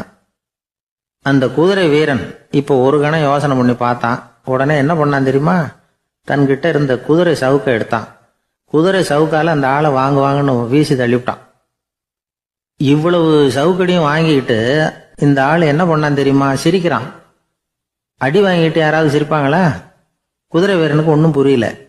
என்னப்பா அது, ஏன் இப்படி அடி வாங்கிட்டு இப்படி சிரிக்கிறியே அப்படின்னு கேட்டான். இப்ப அந்த வழிப்போக்கன் சொல்றான், ஐயா, நான் இப்படி சிரிக்கிறதுக்கு காரணம் இருக்கு. இப்படி குதிரை கேட்டு உங்ககிட்ட அடி வாங்கலேன்னு வச்சுக்கோங்க, என் உயிர் உள்ள வரைக்கும் மனசுல ஒரு தவிப்பு இருந்துகிட்டே இருக்கும். செருப்பையும் கொடையையும் கேட்ட உடனே கொடுத்தவன் குதிரையையும் கேட்டிருந்தா கொடுத்துருப்பானோ அப்படிங்கிற பேராசையில ஏங்கிக்கிட்டே இருந்திருப்பேன். இப்போ உங்ககிட்ட அடி வாங்கின பிறகு என்னுடைய அந்த சந்தேகம் தீர்ந்து போச்சு. என்னுடைய ஆசைக்கு எல்லை எது அப்படிங்கறத எனக்கு புரிஞ்சுட்டுது அப்படின்னு சொல்லிவிட்டு அவன் நடக்க ஆரம்பிச்சுட்டானான். ஆசைக்கும் எல்லை உண்டு அப்படிங்கிறத விளக்கறதுக்காக வாரியார் சுவாமிகள் சொல்ற கதை இது. இந்த காலத்திலயும் ஒருத்தன் அது மாதிரி கொடை செருப்போட குதிரையில போய்கிட்டு இருந்தான். எதிரில் நடந்து வந்தவன், ஐயா, உங்க கொடையை எனக்கு கொடுங்களேன்னு கேட்டான். உடனே அவன் குதிரையிலிருந்து கீழே குதிச்சு அவனை சாட்டையால் அடிக்க ஆரம்பிச்சுட்டான். இன்னொருத்தர் அந்த வழியா வந்தவர் இதை பார்த்தார். ஏன்பா, அவன் கேட்டான், உன்னால முடியலன்னா இல்லைன்னு சொல்லிட வேண்டியது தானே, அதுக்காக ஏன் இப்படி அவனை போட்டு அடிக்கிறேன்னு கேட்டார். உங்களுக்கு விவரம் புரியாது சார், காலம் ரொம்ப கெட்டு போச்சு. கேட்டதை கொடுத்தேன்னு வச்சுக்கோங்க, இந்த குதிரையே என்னோடது, அவன் திருடிக்கிட்டு போறான் அப்படின்னு என் பேர்ல புகார் கொடுக்க ஆரம்பிச்சிருவான் சார் அப்படின்னா. அது எப்படி அவ்வளவு உறுதியா சொல்றேன்னு கேட்டார் அவரு. ஏற்கனவே அது மாதிரி ஒருத்தன் பேர்ல புகார் கொடுத்துட்டு தான் இந்த குதிரையை நான் தள்ளிட்டு வந்துகிட்டு இருக்கிறேன் அப்படின்னார். ஒரு சன்னியாசி, அவரு ஒரு நாள் ஒரு கனவு கண்டாராம். அந்த கனவுல அவர் சொர்க்கத்துக்கு போறார். அங்க ஒரு பெரிய திருவிழா நடந்துகிட்டு இருக்குது. எங்க பார்த்தாலும் அலங்கார வளைவுகள், வண்ணமயமான விளக்குகள், பாதைகள் பூரா மலர்கள், எல்லா கட்டடங்களும் ஒளிமயம். அவ்வளவு கோலாகலமா பிரம்மாண்டமா அந்த திருவிழா நடந்துகிட்டு இருக்குது. அது என்ன திருவிழாங்கிறது இந்த சன்னியாசிக்கு புரியல. அங்க எதிரில் வந்துகிட்டு இருந்த ஒருத்தரை நிறுத்தி, என்ன விசேஷம் இங்க அப்படின்னு விசாரிச்சாராம். உனக்கு தெரியாத விஷயம், இன்னைக்கு இறைவனுக்கு பிறந்த நாள், அதைத்தான் எல்லாரும் சேர்ந்து கொண்டாடுறோம். இதுக்காக பிரம்மாண்டமான ஊர்வலம் ஒன்று வரப்போகுது. இறைவனே அந்த ஊர்வலத்தில் கலந்துக்கிறார் அப்படின்னார் அவர். உடனே அந்த சன்னியாசி ஒரு மரத்து நிழல்ல ஒதுங்கி நின்றுக்கிட்டார். ஊர்வலம் வந்துகிட்டு இருக்குது. முதல்ல ஒரு குதிரை வந்துகிட்டு இருக்கு. அது மேலே ஒருத்தர் உட்காந்துருக்கிறார். அவருக்கு பின்னாடி நிறைய பேர் கூட்டமாக வந்துகிட்டு இருக்கிறாங்க. இவ்வளவு கூட்டம் இவர் பின்னாடி வருதே, யார் இவர் அப்படின்னு கேட்டார். ஒரு மதத்தின் பெயரை சொல்லி, இவர் அந்த மதத்தின் தலைவர், அவரை பின்பற்றுகிற மக்கள் கூட்டம் பின்னாடி வந்துகிட்டு இருக்குது அப்படின்னு விவரம் சொல்லியிருக்கிறாங்க. இவங்களுக்கு அடுத்தபடியா இன்னொரு குதிரையில் ஒருத்தர் வந்துகிட்டு இருக்கிறார். அவருக்கு பின்னாடி ஏகப்பட்ட கூட்டம். இவர் யாருங்க அப்படின்னு கேட்டிருக்காரு சன்னியாசி. அங்கே இருக்கிறவங்க விவரம் சொல்லியிருக்கிறாங்க. இன்னொரு மதத்தின் பெயரை சொல்லி, இவர் அந்த மதத்தினுடைய தலைவர், அவர் வழியை பின்பற்றுகிறவர்கள் அவர் பின்னாடி கூட்டமாக வந்துகிட்டு இருக்கிறாங்க அப்படின்ட்டு இருக்காங்க. இப்படி ஒவ்வொருத்தராக குதிரை மேலே வந்துக்கிட்டே இருக்கிறாங்க. அவங்கள பின்பற்றியும் ஒவ்வொரு கூட்டம் வந்துக்கிட்டே இருக்குது. அந்த பெரிய ஊர்வலம் அது பாட்டுக்கு போய்கிட்டு இருக்குது. கடைசியாக அது முடிஞ்சது ரொம்ப நேரம் கழிச்சு. அதுக்கப்புறம் கொஞ்சம் நேரம் கழித்து ஒரு வயசான ஆள் குதிரை மேலே வந்துக்கிட்டு இருக்கிறார். ஆனால் அவருக்கு பின்னாடி யாருமே இல்லை. அவர் பரிதாபமாக தனியாக வந்துக்கிட்டு இருக்கிறார். அவர் அந்த ஊர்வலத்தை சேர்ந்தவரா இல்லையாங்கிறதே தெரியல. இவர் யார், இவர் ஏன் இப்படி தனியாக வந்துக்கிட்டு இருக்கிறார் அப்படின்னு கேட்டிருக்கார் அந்த சன்னியாசி. என்னது இப்படி கேட்குறீங்க? இவர் தான் கடவுள். இவருக்காக தான் இன்னைக்கு இந்த ஊர்வலமே நடக்குது. இவருக்கு தான் இன்னைக்கு பிறந்த நாள்.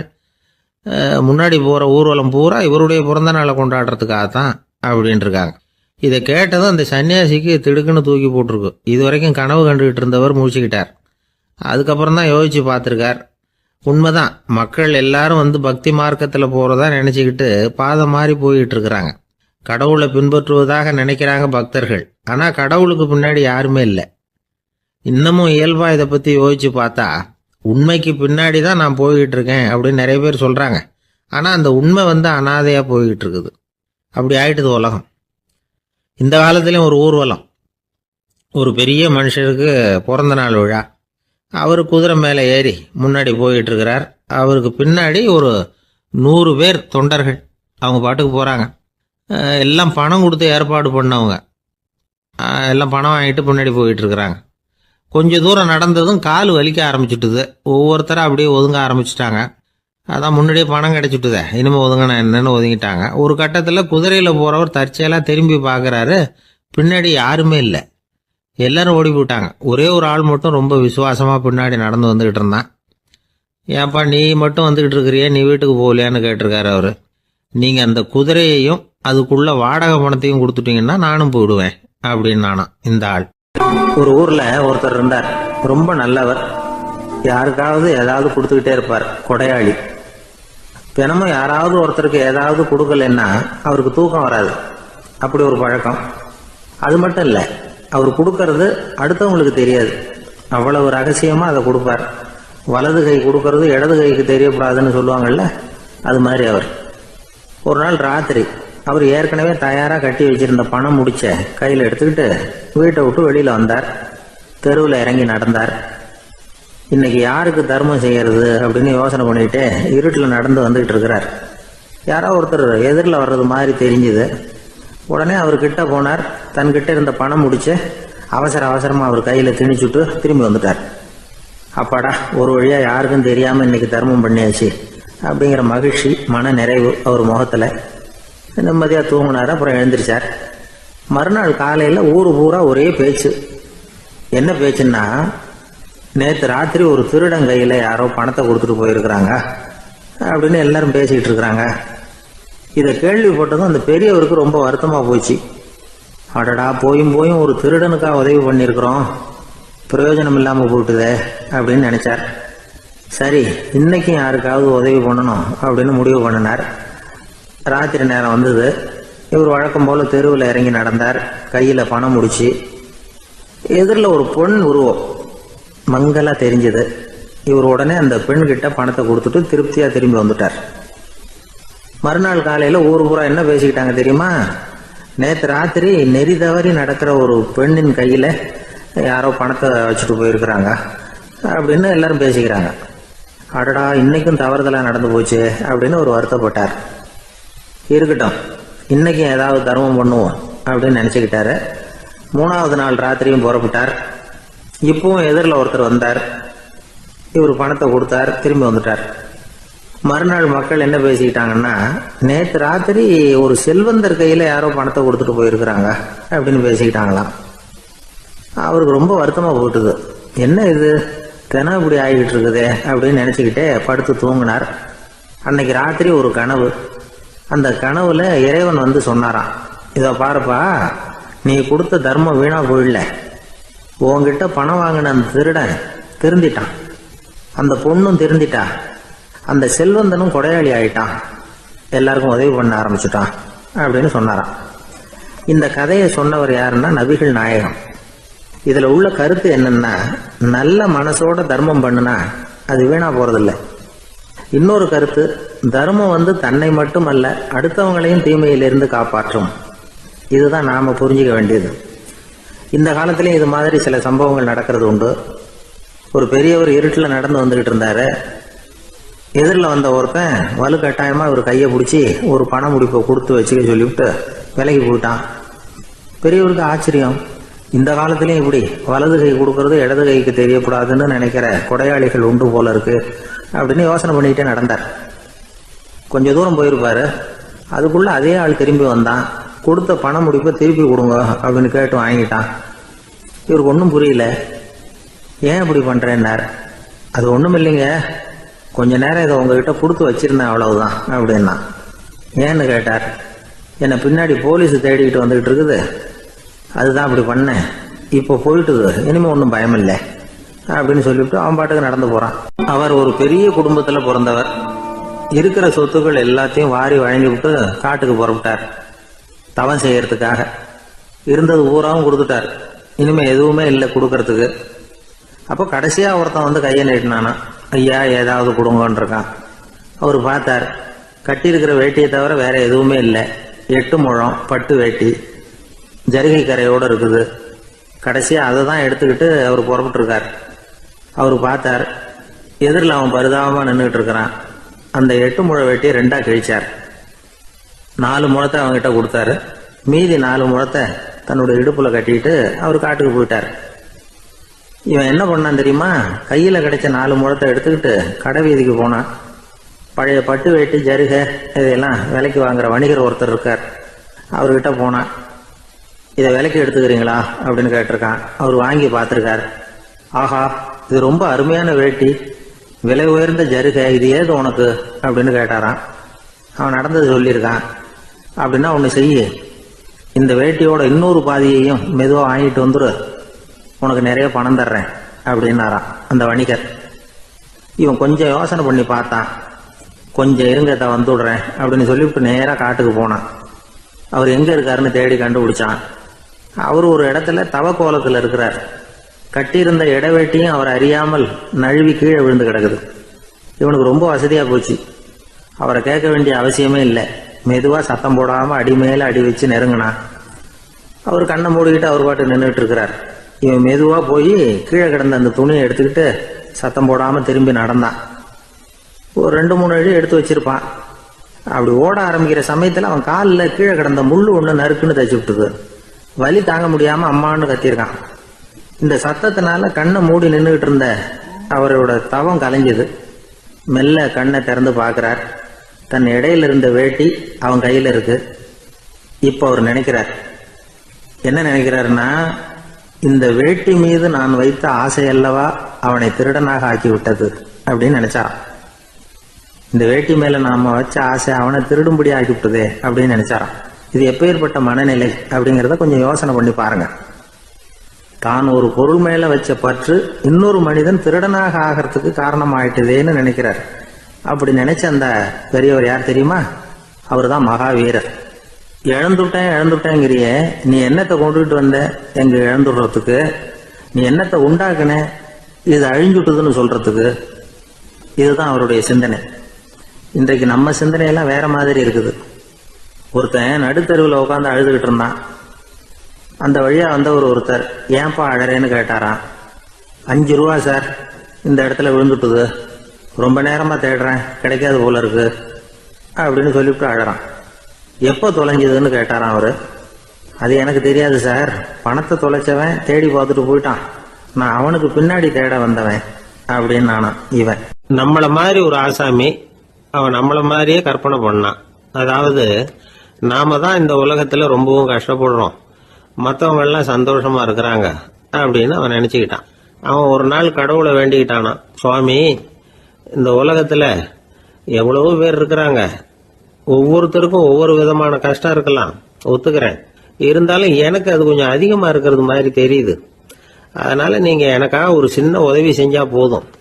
அது வேற ஒண்ணும் இல்ல, என்கிட்ட இருக்கிற துயரங்களை இன்னொருத்தர் யாருகிட்டயாவது கொடுத்துருங்க, அவர்கிட்ட இருக்கிற துயரங்களை என்கிட்ட மாத்தி கொடுத்துருங்க, ஒரு மியூச்சுவல் டிரான்ஸ்பர், அவ்வளவுதான், அப்படி பண்ணிவிட்டா போதும் அப்படின்னு வேண்டிக்கிட்டானான். அன்னைக்கு ராத்திரியே அவன் ஒரு கனவு கண்டிருக்கான். வானத்திலிருந்து ஒரு குரல் கேட்டிருக்கு. அது என்ன சொல்லிச்சு தெரியுமா? ஏ ஜனங்களே, எல்லாரும் அவங்க கஷ்டங்களை ஒரு பையில போட்டு எடுத்துக்குங்க, அப்படி எடுத்துக்கிட்டு நேரா இந்த ஊர் எல்லையில இருக்கிற கோயிலுக்கு வந்து சேருங்க அப்படின்னு அந்த குரல். ஆஹா, கடவுள் நம்ம பிரார்த்தனைக்கு செவி சாய்ச்சுட்டார் அப்படின்னு சந்தோஷப்பட்டான் இவன்.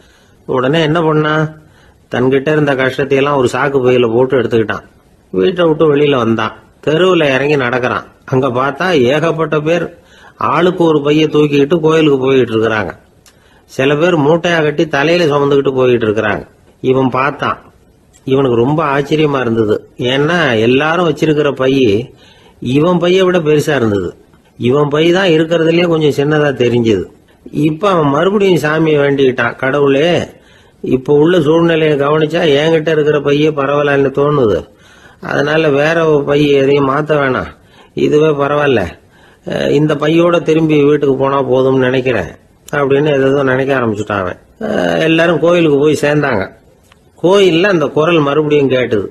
எல்லாரும் அவங்கவுங்க பைகளை சோகத்துல தொங்க விடுங்க, திடீர்னு விளக்குகள் அணையும், மணி அடிக்கப்படும், அதுதான் அடையாளம். அந்த சமயத்துல இருட்டுல உங்களுக்கு வேண்டிய பைய நீங்க மாத்தி எடுத்துக்கலாம், தேர்ந்தெடுத்துக்கலாம். வெளிச்சம் இருக்கிறப்பவே உங்களுக்கு பிடிச்ச பைக்கு பக்கமா பார்த்து நீங்க நின்னுக்கலாம் அப்படின்னு சொல்லி விவரம் சொல்லிச்சான் அந்த குரல். அப்படி சொன்னதுக்கு அப்புறம் திடீர்னு விளக்கு அணைஞ்சுது, மணி அடிச்சுது. கொஞ்ச நேரம் கழிச்சு மறுபடியும் விளக்குகள்லாம் எரிஞ்சுது. இப்போ பார்த்தா எல்லாரும் அவங்கவுங்க பையையே கெட்டியா பிடிச்சிட்டு நிக்கிறாங்க. இவனும் அப்படியே நிக்கிறான். இவன் மெதுவா பக்கத்துல நிக்கிறவங்கிட்ட கேட்டானா, ஏன் நீங்க பைய கையிலேயே வச்சிருக்கிறீங்க, செவுத்துல மாட்டலையா அப்படின்னு கேட்டிருக்கான். இல்லப்பா, நீ ஏன் கையிலேயே வச்சிருக்கிறியோ அதே காரணத்துக்காக தான் நாங்களும் வச்சிருக்கிறோம். நம்ம கவலைகளை பத்தி நமக்கு ஓரளவுக்காவது தெரியும், ஆனா மற்றவங்க கவலைகள் நமக்கு பரிச்சயம் இல்லாதவை, பழக்கம் இல்லாதது. அதனால நமக்கு தெரிஞ்ச கவலைகளை சமாளிக்கிறது சுலபம். தெரியாததை சமாளிக்கணும்னா மறுபடியும் ஆரம்பத்தில இருந்து ஆரம்பிக்கணும். அதனால பழைய நண்பர்களோட வாழறது தான் மேல் அப்படின்னு நானான். அதுக்கப்புறம் அவன் தன்னோட பைய போதும்னு வீட்டுக்கு திரும்பி வந்துட்டானான். இது ஒரு பெரியவர் சொல்லி இருக்கிற கதை. அதனால நம்ம கிட்ட இருக்கிற கஷ்டங்கள் தான் பெருசு, அதை இன்னொருத்தங்கிட்ட கொடுத்துட்டு மாத்திக்கலாம் அப்படின்னு நினைக்கிறது தப்பு. இதே மாதிரி இன்னொரு சம்பவம். ஒரு ஊர்ல ஒரு நாள் ராத்திரி ஆகாயத்தில இருந்து கடவுள் குரல் கேக்குது. இந்த ஊர்ல இருக்கிற ஜனங்கள்லாம் கொஞ்சம் கவனிங்க, உங்களுக்கு ஒரு செய்தி. அதாவது இங்க இருக்கிற ஜனங்கள்லயே கொஞ்சம் கூட கவலையே இல்லாத ஆள் யாருன்னு எனக்கு தெரியணும். அதனால எல்லாரும் அவங்க கவலைகளை ஒரு பையில போட்டு எடுத்துக்கிட்டு கோயிலுக்கு வாங்க அப்படின்னாரு கடவுள். உடனே வரிசையா எல்லாரும் வர ஆரம்பிச்சாங்க. எல்லார் கையிலயும் பை இருந்தது, சின்னதும் பெருசுமா. கவலையே இல்லாத ஆள் யாருன்னு தேடினார் கடவுள். ஒரே ஒரு ஆள் மட்டும் கையில எதுவும் இல்லாம வெறும் கையை வீசிக்கிட்டு ரொம்ப ஜாலியா நடந்து வந்துகிட்டு இருந்தான். கடவுள் அவங்ககிட்ட போனார். ஏன்பா, உனக்கு கவலையே இல்லையா அப்படின்னு கேட்டார். எனக்கும் சில கவலைகள்லாம் உண்டு அப்படின்னு அவன். எங்க அதெல்லாம்னு கேட்டிருக்காரு கடவுள். பின்னாடி லாரியில வந்துகிட்டு இருக்கு அப்படின்னு அவன். ஒரு காட்டுல ஒரு நரி இருந்தது. ஒரு நாள் காலை நேரம் அது தன்னுடைய இருப்பிடத்துல இருந்து வெளியில வந்தது. கொஞ்ச தூரம் நடந்து வந்தது. அப்பதான் அது தன்னோட நிழலை கவனிச்சு பார்த்தது. பார்த்தா அது ரொம்ப நீளமா பெருசா இருக்குது. காலை நேரத்துல நிழல் அப்படித்தானே இருக்கும். ஆனா அந்த நரிக்கு அந்த விஷயம் தெரியல. தன்னுடைய நீண்ட பெரிய நிழலை பார்த்து ஆச்சரியப்பட்டது. ஆஹா, நாம இவ்வளவு பெருசாவா இருக்கிறோம் அப்படின்னா என்னுடைய காலை சாப்பாட்டுக்கு ஒரு யானை இல்லைன்னா ஒரு ஒட்டகம் கிடைச்சாதான் சரியா இருக்கும் போல இருக்கு அப்படின்னு முடிவு பண்ணிட்டுது. உடனே ஒரு யானை அல்லது ஒட்டகத்தை தேடி அலைஞ்சது, எங்க கிடைக்கும்னு. கிடைக்கவே இல்லை. மத்தியானம் 12 மணி ஆயிட்டுது. பசியோடு அலையுது. இப்ப தன்னோட நிழலை பார்த்தது. அது மத்தியான நிழல் எப்படி இருக்கும், அது ரொம்பவும் குறுகி போய் தெரிஞ்சுது. உடனே அந்த நரி என்ன நினைச்சுக்கிட்டு தான் தெரியுமா, காலை ஆகாரம் சாப்பிடாததுனால நம்ம உடம்பு இப்படி அழிச்சு போட்டுதே அப்படின்னு நினைச்சுக்கிட்டு தான். கொஞ்ச நேரம் கழிச்சு மறுபடியும் தன்னுடைய நிழலை பார்க்குது. அது இன்னமும் குறுகி போய் காலடியிலேயே வந்துட்டுது. அதுக்கு பயமா போயிடுது. ஐயோ, இன்னும் கொஞ்ச நேரத்துல நாம இறந்துருவோம் போல இருக்க. இப்ப என்ன செய்யறது? இந்த சமயத்துல ஒரு எறும்பு கிடைச்சா கூட போதும், அதை நம்ம காலை ஆகாரமா நினைச்சு சாப்பிட்டுள்ளாமே அப்படின்னு நினைச்சுதான். நம்முடைய நிழல் கூட நம்மள மாதிரியே தான் அடிக்கடி மாறிக்கிட்டே தான் இருக்குது. அது எப்பவும் ஒரே மாதிரி இருக்கிறது இல்ல. மனிதனுக்கு ஏற்படுகிற தன்முனைப்பு இருக்கு பாருங்க, ஈகோ, அது கூட ஒரு நிழல் மாதிரி தானா. அப்படி நினைக்க ஆரம்பிச்சுட்டா அதனால ஏதும் பிரச்சனை வராதான். தன்முனைப்பை நிழல் போலவே ஏற்றுக்கொள்ளுங்கள் அப்படிங்கிறது பெரியவங்க கருத்து. ஒரு காரியத்தை வெற்றிகரமா நல்ல விதமா செஞ்சு முடிக்கிறோம்னு வச்சுக்கோங்க, அந்த சமயத்துல ஒரு வித நுட்பமான தற்பெருமை நமக்குள்ள உண்டாகுது. இது இயற்கையானது, அதனால இது மேல பற்று வைக்கக்கூடாது. அப்படி வைக்க ஆரம்பிச்சுட்டா அந்த தற்பெருமை ஒரு நிரந்தர விருந்தாளியா நம்ம கிட்ட தங்கிக்கும். நம்ம நிழல் எப்படின்னு பாருங்க, நாம நடக்கும் பொழுது நம்ம பின்னாடியே வரும். தன்முனைப்பையும் அப்படியே நினைச்சுக்குங்க. நிழல் யாருக்கும் எந்த பிரச்சனையையும் உண்டாக்குறது இல்லை. ஆனா அந்த நிழலை கண்டே நாம பயப்பட ஆரம்பிச்சுட்டா நாம எதுலையும் வெற்றி காண முடியாது. நிழலோட சண்டை போடக்கூடாது. அது மாதிரி தன்முனைப்போடவும் நாம சண்டை போட வேண்டியதில்லை. இல்லாத ஒன்றோடு சண்டை போடுறது எப்படின்னா, அது இருட்டோட சண்டை போடுறது மாதிரி. நாம நிழல் கிடையாது, நம்ம கிட்ட இருக்கிற தன்முனைப்பு ஒரு நிழல். நம்ம நிழலையும் நமக்கு சமமா பாக்குறோம் பாருங்க, அங்கதான் சிக்கலே ஆரம்பம். இப்போ நாம நடந்து போயிட்டு இருக்கிறோம், நம்ம நிழல் தரையில விழுது. யாரோ ஒருத்தர் நம்ம நிழல் மேல காலை வச்சு நடந்து போறார். உடனே அவர்கிட்ட சண்டைக்கா போறோம், ஏண்டா என் நிழலை மிதிச்ச அப்படின்னு. நமக்கு தெரியும் அது நிழல் தாங்கிறது. அவர் உங்க மேல நடக்கல, உங்களுடைய நிழல் மேலதான் நடக்கிறார். அது மாதிரி உங்க தன்முனைப்பின் மேல யாராவது நடந்தா உங்களை அவமானப்படுத்துறதா நினைக்கிறீங்க. காரணம், நாமளும் நம்ம தன்முனைப்பும் ஒண்ணுங்கிற நினைப்பு தான் காரணம், மற்றபடி வேற ஒண்ணும் கிடையாது. நம்ம நிழல் மேல நடக்கிறவர் நம்மளை காயப்படுத்துறது இல்லை. தன்முனைப்பை வேண்டாத ஒன்னாவும் பார்க்க வேண்டியதில்லை. அது இயற்கை. நிழலை உங்க முன்னாடி வைக்க வேணாம், அது உங்க பின்னாடியே இருக்கட்டும். நிழலின் நிழலாகி விடாதீர்கள், நீங்கள் நீங்களாகவே இருங்கள். இதுதான் சான்றோர் சிந்தனை. ஒரு பேருந்துல ஒரே நெரிசல். ஒருத்தர் பக்கத்துல நின்றுகிட்டு இருந்தவர்கிட்ட ரொம்ப பணிவா விசாரிச்சார், ஏன் சார் நீங்க ஏதாவது பெரிய உத்தியோகத்துல இருக்கிறீங்களா அப்படின்னார். அப்படிலாம் ஒண்ணும் இல்லைங்கன்னார் அவரு. அப்படின்னா வேற ஏதாவது அரசியல்ல பெரிய பதவியில் இருக்கிறீங்களா அப்படின்னு கேட்டார். அதுவும் இல்லைங்கன்னார். சரி, பணமாவது அதிகமா வச்சிருக்கீங்களா அப்படின்னு கேட்டார். அப்படிலாம் ஒன்றும் கிடையாது சார்னார் அவரு. அப்புறம் எதுக்குடா என் காலை மிதிச்சுக்கிட்டு இருக்கிற, எடுறா காலை அப்படின்னாராம் இவர். ஒரு ஆள் இருந்தார். அவர் தன்னை ஒரு குருன்னு சொல்லிக்கிட்டார். மௌன குரு, வாயே திறக்கிறதில்ல. அவருக்கு 2 சீடர்கள் உண்டு. இவங்க தான் வர்றவங்க கிட்ட பேசுவாங்க, விளக்கம் கொடுப்பாங்க. ஒரு நாள் இந்த சீடர்கள் 2 பேரும் எங்கேயோ வெளியில் போயிட்டாங்க. அந்த நேரம் பார்த்து ஒருத்தர் அங்கே வந்தார். குரு கிட்ட போனார். குருவே, புத்தர்னா என்னன்னு கேட்டார். குருவுக்கு ஒன்றும் புரியல. அவர் உண்மையான குருவாக இருந்தாவில் புரியும். அவர் திருன்னு முழிக்க ஆரம்பிச்சுட்டார். இந்த நேரம் பார்த்து இந்த சீடர்கள் எங்கேயோ போயிட்டாங்களே, என்ன பண்ணுறது, உதவிக்கு யாராவது கிடைக்க மாட்டாங்களா அப்படின்னு அப்படியே சுற்றி பார்க்குறார். அங்கங்கே பார்க்குறார். வந்தவர் இதை கவனிச்சார். ஏதோ புரிஞ்சுக்கிட்ட ஒரு மாதிரி அடுத்த கேள்வி கேட்டார். தர்மம்னா என்ன சுவாமின்னார். குருவுக்கு ரொம்ப சங்கடமாக போச்சு. நம்ம நிலைமை இப்படி ஆயிட்டுதே, இக்கட்டில் மாட்டிக்கிட்டோமே அப்படின்னு நினச்சபடியே விட்டத்தை பார்த்தார். அப்புறம் குனிஞ்சு தரையை பார்த்தார். அப்படியே உட்காந்துக்கிட்டார். வந்தவர் உடனே அடுத்த கேள்விக்கு போயிட்டார். தியானம்னா என்ன சுவாமின்னார். பாவம் என்ன பண்ணுவார் அந்த குரு, பேசாமல் கண்ணை கெட்டியாக மூடிக்கிட்டார். இது ஏதடா வம்பா போச்சுன்னு. இவர் இப்படி பண்ணா கூட வந்தவர் சளைக்கல. இன்னொரு கேள்வியும் கேட்டார். ஆசீர்வாதம்னா என்ன அப்படின்னார். இவர் பார்த்தார், இப்படியே போனா இவர் வந்து கேள்வி கேட்கறத நிறுத்த மாட்டார் அப்படின்னு நினச்சிக்கிட்டு எனக்கு ஒன்றுமே தெரியாதுங்கிற பாவனையில் 2 கையையும் விரித்து காட்டினார். வந்தவர் முகத்தில் மகிழ்ச்சி, மன நிறைவு, ஏதோ எல்லாம் புரிஞ்சுக்கிட்ட ஒரு மாதிரி அங்கேருந்து புறப்பட்டு போனார். வழியில் அந்த குருவோட சீடர்கள் 2 பேரையும் சந்திச்சார். உங்கள் குருவை தான் பார்த்துட்டு வரேன்னார் இவர். என்ன நடந்ததுன்னு கேட்டாங்க. இவர் விவரமாக சொல்கிறார். உங்கள் குரு எவ்வளவு பெரிய ஞானி தெரியுமா?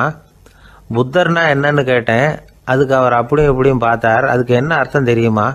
மக்கள் புத்தரை வந்து அங்கேயும் இங்கேயும் தேடுறாங்க. உண்மையில் அவர் அங்கேயும் இங்கேயும் தேடி கண்டுபிடிக்க முடியாது அப்படிங்கிறத அவர் செய்கை மூலம் உணர்த்தினார். அதுக்கப்புறம் தர்மம்னா என்னன்னு கேட்டேன். அவர் மேலேயும் கீழையும் பார்த்து தர்மம் சமமானது, அதில் உயர்வு தாழ்வு இல்லைங்கிறத உணர்த்தினார். அதுக்கப்புறம் தியானம்னா என்னன்னு கேட்டேன். கண்ணை மூடிக்கிட்டார். கண்ணை மூடி காணுகிற அற்புதம் அது அப்படிங்கிறத புரிஞ்சுக்கிட்டேன். கடைசியாக ஆசீர்வதிக்கப்படுறது பற்றி கேட்டேன். கைகளை நீட்டி உதவுறது தான் அது அப்படிங்கிறத தன்னுடைய இருகை விரித்து உணர்த்தினார். எவ்வளோ பெரிய மகான் அவர் அப்படின்னு சொல்லிவிட்டு அவர் பாட்டு போயிட்டார். சீடர்கள் அதுக்கப்புறம் மெதுவாக குருக்கிட்ட வந்து சேர்ந்தாங்க. அவங்கள பார்த்ததும் குருவுக்கு கோபம் வந்துட்டுது. அடே பாவிகளா, எங்கடா போய் தொலைஞ்சிங்க?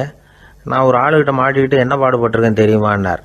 இது மாதிரி தான் நாம் சாதாரண மனிதர்களின் புற வேடங்களிலேயே மயங்கி போயிடுறோம்.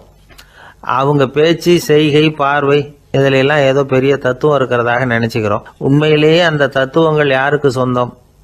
அவங்களுக்கு இல்லை, நமக்கு தான் சொந்தம். நாம தானே அதை கற்பிச்சுக்கிட்டோம். நம்மை நாம் அடையாளம் கண்டுக்கிறது இல்லை. நாம் யாருங்கிறது நமக்கு புரியறதில்ல. அதுதான் இன்றைக்கி நடக்கிறது. அதனால தான் அடுத்தவங்களை தேடி ஓடிக்கிட்டு இருக்கிறோம். சில வீடுகளில் கூட இது மாதிரி சைகைகள் உண்டு.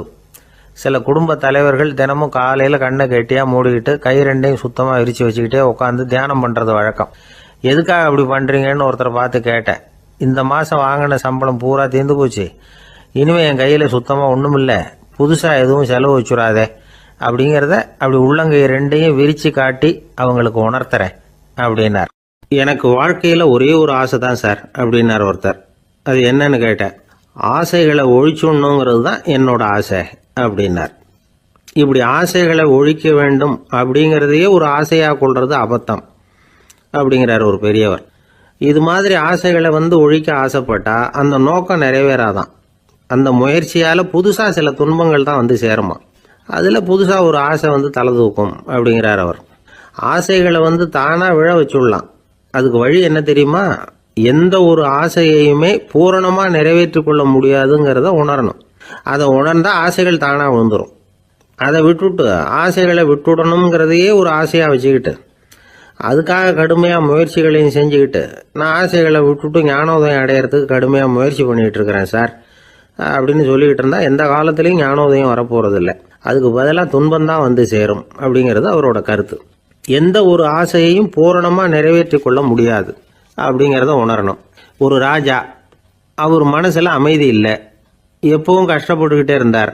இந்த துன்பத்தை போக்குறதுக்கு பல வழிகளில் என்னென்னமோ முயற்சியெல்லாம் பண்ணி பார்த்தார். ஒன்றும் சரியாக வரல. கடைசியாக ஒரு காரியம் பண்ணார். அதாவது ஒரு வேதாந்தியை தேடிட்டு போனார். அவரை பார்த்து கேட்டார், ஐயா, என்னுடைய துன்பங்கள்லேருந்து நான் விடுபடணும், அதுக்கு சுலபமாக ஏதாவது ஒரு வழி இருந்தால் சொல்லுங்களேன் அப்படின்னு கேட்டுக்கிட்டார். அதுக்கு அந்த வேதாந்தி சொன்னார், அதுக்கு ஒரு வழி சொல்கிறேன், அது மாதிரி செய். அதாவது உன்னுடைய ராஜ்யத்துக்குள்ள போதுங்கிற மனசோட வாழுற ஒருத்தனை கண்டுபிடிக்கணும். அப்படி கண்டுபிடிச்சி அவனுடைய சட்டையை வாங்கி நீ போட்டுக்கணும். அப்படி போட்டுக்கிட்டா உன்னுடைய துன்பம் தீர்ந்துரும் அப்படின்னார். உடனே ராஜாவுக்கு ரொம்ப மகிழ்ச்சி. அரண்மனையில் இருந்த அத்தனை பேரையும் ஆளுக்கு ஒரு பக்கமாக அனுப்புனார். தேட சொன்னார். போதுங்கிற மனசுடைய ஒருத்தனை கண்டுபிடிச்சி கொண்டுகிட்டு வாங்க அப்படின்னார். எங்கெங்கேயோ தேடி கடைசியாக ஒரு ஆளை கண்டுபிடிச்சாங்க. அவன் போதுங்கிற மனசோட இருக்கிறவன் தான். ஆனால் அவன்கிட்ட சட்டை எதுவும் இல்லை. இடையில கட்டியிருக்கிற துண்டே போதுங்கிற மனசோடு அவன் வாழ்ந்துக்கிட்டு இருக்கிறான். சட்டை இருந்தாவில் ராஜா வாங்கி மாட்டிக்க முடியும். அந்த வேதாந்தி ஏன் அப்படி சொன்னாருங்கிறதுக்கான அர்த்தம் இப்போ தான் ராஜாவுக்கு புரிஞ்சுதான். இது வரைக்கும் சொன்னதெல்லாம் ஞான மார்க்கத்தை தேடிடுறவனுக்கான உள்ள தகவல். இப்போ இன்னைக்கு இளைஞர்கள் இதை கேட்டுவிட்டு நமக்கு ஆசையே வேணாம் அப்படின்னு முடிவு பண்ணிவிட்டா வாழ்க்கையில் முன்னேறவே முடியாது. நம்முடைய முயற்சிக்கு ஆசை தான் தூண்டுகோல். அதனால் இந்த ஆசையையும் அந்த ஆசையையும் போட்டு குழப்பிக்கக்கூடாது. ஆனால் ஒன்று, பேராசை நமக்கு தேவையில்லை. நாம் படுற ஆசையிலேயும் ஒரு நியாயம் இருக்கணும். ஏன்னா நம்மள சில பேர், நீங்கள் தான் சார் சொன்னீங்க, அதனால தான் ஆசைப்பட்டேன், அரை தான் கிடைச்சது மிச்சம் அப்படிம்பாங்க கன்னத்தை தடவிக்கிட்டே.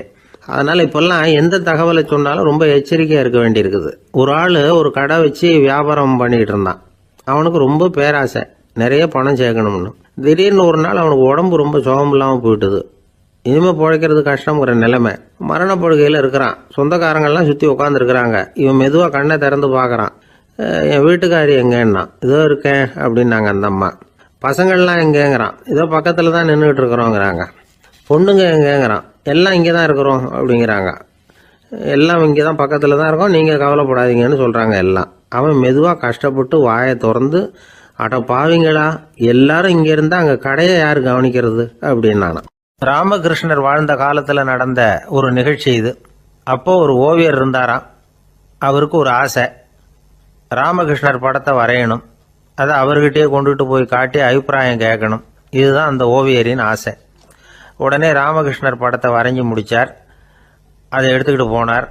இவர் போன சமயம் அங்கே ராமகிருஷ்ணர் சீடர்களோடு உட்காந்துருக்கிறார். விவேகானந்தர் அங்கே இருக்கிறார். இந்த ஓவியர் கொண்டுகிட்டு போய் தான் வரைந்த ஓவியத்தை அவர்கிட்ட காட்டினார். ராமகிருஷ்ண பரமஹம்சரின் ஓவியத்தை ராமகிருஷ்ணர்கிட்டயே காட்டுறார். ராமகிருஷ்ணர் என்ன பண்ணார் தெரியுமா? அந்த படத்தை பார்த்தார். உடனே அது காலை தொட்டார். குருதேவருடைய இந்த செயல் சீடர்களுக்கு ரொம்ப வியப்பை உண்டு பண்ணிச்சு. சில பேர் மனசுக்குள்ளேயே ரொம்ப குழம்பி போக ஆரம்பிச்சிட்டாங்க, என்ன இப்படி பண்ணுறாருன்னு. என்ன இது அவரோட படம், அவரே அவரோட படத்தின் காலை தொடுறார் அப்படின்னு யோசிச்சாங்க. சில பேர் ஒன்றும் புரியாமல் ஒருத்தர் பார்த்து சிரிச்சுக்கிட்டாங்க. அந்த இடத்துல சீடர்கள் மட்டும் இல்லை, சீடர் அல்லாத பல பேர் இருந்தாங்க. தன்னுடைய காலை தானே தொடர இவருடைய செயல் பற்றி என்ன நினைக்கிறது அப்படின்னு அவங்களும் குழம்பி போய் நிற்கிறாங்க. அந்த படத்தை வரைஞ்சி அவர்கிட்ட காட்டின அந்த ஓவியருக்கும் அதிர்ச்சி. இருந்தாலும் அவர் சீடர் கிடையாது. அதனால் கொஞ்சம் துணிச்சலை வரவழைச்சிக்கிட்டு கேட்டார், என்னங்க இது, என்னால் என்னுடைய கண்களையே நம்ப முடியல. இது உங்கள் சொந்த உருவப்படம், நீங்கள் உங்கள் சொந்த கால்களையே தொடுறீங்க, இது எங்களுக்கு கொஞ்சம் சங்கடமாக இருக்குதே அப்படின்னார். ராமகிருஷ்ணரின் கண்களில் ஆனந்த கண்ணீர் வழிஞ்சுதான். அவர் சொன்னாராம், இது என்னோட படம்ங்கிறது எனக்கு தெரியும், ஆனால் இது என்னோட படம்ங்கிறதுனால நான் இதோட காலை தொடலை. நீ என்னுடைய சமாதி நிலையை இந்த படத்தில் படம் பிடிச்சி காட்டியிருக்கிற, அதனால் அதோட காலை தொடறேன். சமாதி நிலையில் யார் இருந்தாலும், அது என்னுடைய படமாக இருந்தாலும் சரி அல்லது வேற யாருடைய படமாக இருந்தாலும் சரி, படம் யாருதுங்கிறது முக்கியம் இல்லை. இதில் எது முக்கியம்னா அது தன்னை உணர்ந்த ஒரு உணர்நிலையின் படம். அப்படி இருக்கிறப்போ அதோட காலை நான் தொடணும். அதுக்கு நீங்கள் எல்லாரும் ஏன் சங்கடப்படுறீங்கன்னு எனக்கு தெரியல அப்படின்னாராம். இப்போ தான் அங்கே இருந்த சீடர்களுக்கும் மற்றவங்களுக்கும் விவரம் புரிஞ்சுதான். இதுக்கு முன்னாடி யாரும் செய்யாததை இவர் செஞ்சிருக்கிறார், ஆனால் அவருடைய காரணம் ரொம்ப நியாயமானது அப்படிங்கிறத உணர்ந்தாங்களாம். இதுவரைக்கும் ஆன்மீகத்தில் சமாதி நிலை, அதாவது தன்னை உணர்ந்த நிலை பற்றி புரிஞ்சுக்கிட்டோம். இல்லறத்தில் ஏற்படக்கூடிய சமாதி நிலை பற்றி உங்களுக்கு தெரியுமா? ஒரு அம்மா டாக்டர்கிட்ட வந்து சொன்னாங்களாம், டாக்டர், என் வீட்டுக்காரருக்கு உடம்புல ஏதோ கோளாறுன்னு நினைக்கிறேன், நான் எவ்வளவு நேரம் பேசினாலும் காதில் விழாதது மாதிரி உட்கார்ந்துருக்கிறார் அப்படின்னு ஆகலாம். அதுக்கு அந்த டாக்டர் சொன்னாராம், அம்மா, அது உடம்பு கோளாறு இல்லை, அது ஒரு பெரிய திறமை அப்படின்னாராம். ஒரு ரயில் வேகமாக போயிட்டு இருக்கு. அது ஒரு ரயில்வே ஸ்டேஷனில் கொஞ்ச நேரம் நின்றுது. அப்போ அதில் ஒரு ஆள் ஏறினார். தலையில் ஒரு மூட்டையை வச்சுருந்தார். மூட்டையை தலையில் சுமந்துக்கிட்டே உள்ளே வந்தார். மூட்டையை தலையில் சுமந்துக்கிட்டே ஒரு இடத்துல உட்கார்ந்தார். ரயில் மறுபடியும் புறப்பட்டது. இவர் தன் தலையில் இருந்த மூட்டையை கீழே இறக்கி வைக்கணும்ல, வைக்கல, சுமந்துக்கிட்டே வர்றார். எதிரில் உட்காந்துருந்தவர் கேட்டார், ஏங்க ஏன் இப்படியே உட்காந்துருக்குறீங்க தலையில் மூட்டையை வச்சுக்கிட்டு, மூட்டையை கீழே இறக்கி வைக்கலாமே அப்படின்னார். வேணாங்க, பாவம், தலையில் இருக்கிற மூட்டையை இறக்கி ரயிலில் வச்சா ரயிலுக்கு பாரம் அதிகமாக இருக்கும் அப்படின்னார் அவர். இப்படி ஒரு ஆளை பார்த்தா நமக்கு சிரிப்பு தான் வரும். ஏன்னா ரயிலுங்கிறது அந்த மூட்டையையும் சேர்த்து சுமந்துக்கிட்டு தான் போகுது. அவன் அந்த மூட்டையை தலையில் வச்சுருந்தாலும் ஒன்று தான், தரையில் வச்சுருந்தாலும் ஒன்று தான். அதனால் ரயிலுக்கு எந்த மாற்றமும் ஏற்பட போகிறதில்ல. அதே மாதிரி தான் நம்ம மனமும். இதுவும் ஒரு தேவையில்லாத சுமை, அனாவசியமாக சுமந்துக்கிட்டு இருக்கிறோம். இதை கீழே இறக்கி வச்சுட்டா வாழ்க்கை பிரயாணம் சுகமாக இருக்கும். ரயில் பிரயாணம் பண்ணுற அந்த ஆள் மூட்டையை சுமக்கிறான், வாழ்க்கை பிரயாணம் பண்ணுற நாம மனசை சுமக்கிறோம். இது ரெண்டுக்கும் எந்த வித்தியாசமும் இல்லை. மனசை கீழே இறக்கி வச்சுட்டா பாரம் இல்லாமல் வாழலாம், பறவைகள் மாதிரி பறக்கலாம், குழந்தைகள் மாதிரி கள்ளங்கபடம் இல்லாம வாழலாம். இந்த வெளி உலகத்துல நாம நிலை பெற்று இருக்கணும், வேரூன்றி இருக்கணும். அதே சமயம் நம்முடைய உள்வெளியில ஆன்மீக வாழ்க்கையில பாரம் இல்லாம இருக்கணும். அப்போ பறக்கணும், நதியை போல ஓடணும், மிதக்கணும். பயணம் சுகமா இருக்கும், களைப்பு தெரியாது, கவலை தெரியாது. ஒரு சீடன் போதி தர்மரை நாடி வந்தான். குருவே, நீங்கள் என்ன வெறுமையாக இருக்க சொன்னீங்க, நான் இப்போ மறுபடியும் வெறுமையானவன் ஆகிட்டேன், அதனால இப்போ என்ன செய்ய சொல்றீங்க என்ன அப்படின்னு சொல்லி நின்னான். உடனே அந்த குரு பக்கத்தில் இருந்த ஒரு குச்சியை எடுத்து அவன் தலையில அடிச்சு, போய் அந்த வெற்றுத்தன்மையையும் வீசி எறிந்து விட்டு வா அப்படின்னார். நான் இப்போ காலியா இருக்கிறேன்னு ஒருத்தன் சொல்றான்னு வச்சுங்க, அது உண்மை இல்லை. ஏன்னா இன்னமும் அதுல நான்கிற எண்ணம் இருக்குது. எந்த சிந்தனையும் இல்லாம இருக்கிறது கடினம்தான். ஆனாலும் மனிதன் அதுல உள்ள நுட்பத்தை புரிஞ்சுக்கிட்டான்னா, இவ்வளவு தூரம் தூக்கி சுமந்துக்கிட்டு வந்த அந்த மனதின் முட்டாள்தனத்தை அவனே பார்த்துட்டு சிரிப்பான். இதுதான் பெரியவங்க சொல்லியிருக்கிற ஆலோசனை. நம்மால் ஒருத்தன் தலையில ஒரு பெரிய மூங்கில் கூடையோட ரயில்ல உட்கார்ந்தான். கூடை தலையில இருந்தது, கீழே இறக்கி வைக்கல. எதிரில் இருந்தவர் கேட்டார், ஏங்க எதுக்காக அதை அனாவசியமா சுமந்துகிட்டே இருக்கீங்க, கீழே இறக்கி வைங்களேன்னார். இல்லைங்க, நான் வீட்டை விட்டு புறப்படும் பொழுதே என் பையன் சொல்லிவிட்டான், கூடைய தலையை விட்டு இறக்கப்படாதுன்னு அப்படின்னார். அவன் சின்ன பையன், விவரம் இல்லாம சொல்லியிருப்பான். இப்ப என்ன நேரில் வந்தா பாத்துக்கிட்டு இருக்கிறான், நீங்க இறக்கி வைங்கன்னார் அவர். அவன் நேரில் பார்த்துக்கிட்டு இல்ல, இருந்தாலும் நான் இந்த கூடையை கீழே இறக்கி வச்சா அது அவனுக்கு தெரிஞ்சிடும் அப்படின்னாரு இவர். அது எப்படின்னாரு அவர். அவன் தனக்கு டிக்கெட் வாங்க வேணாம்னு சொல்லி இப்ப இந்த கூடைக்குள்ளதான் உட்கார்ந்துருக்கிறான் அப்படின்னார் இவர். ஒரு பெரிய நினைவு மண்டபம், அதுக்கு முன்னாடி ஒரு அப்பாவும் பிள்ளையும் நின்றுகிட்டு இருக்கிறாங்க. அந்த வழியா போறவங்க வர்றவங்க எல்லாம் அந்த இடத்துல நின்று அது என்ன மண்டபம் அப்படின்னு விசாரிக்க ஆரம்பிச்சாங்க. அந்த அப்பாவும் பிள்ளையும் தான் வர்றவங்களுக்கெல்லாம் விவரம் சொல்லிட்டு இருக்கிறாங்க. அதாவது இந்த இடத்துல ஒரு பெரிய மகான் சமாதி ஆயிருக்கார், அவர் சமாதியான இடத்துல இந்த நினைவு மண்டபத்தை கட்டியிருக்கிறோம் அப்படின்னாங்க. ஊர் பூரா இந்த செய்தி பரவிச்சு. நிறைய பேர் அந்த இடத்தை தேடி வர ஆரம்பிச்சாங்க. இங்க கொஞ்ச நேரம் உட்காந்துட்டு போனா மனசுக்கு ஒரு நிம்மதி கிடைக்குது அப்படின்னாங்க. அங்க இருந்த உண்டியல்ல நிறைய காசு போட்டுட்டு போறாங்க. பணம் கிடுகிடுன்னு நிறைய சேர ஆரம்பிச்சுட்டுது.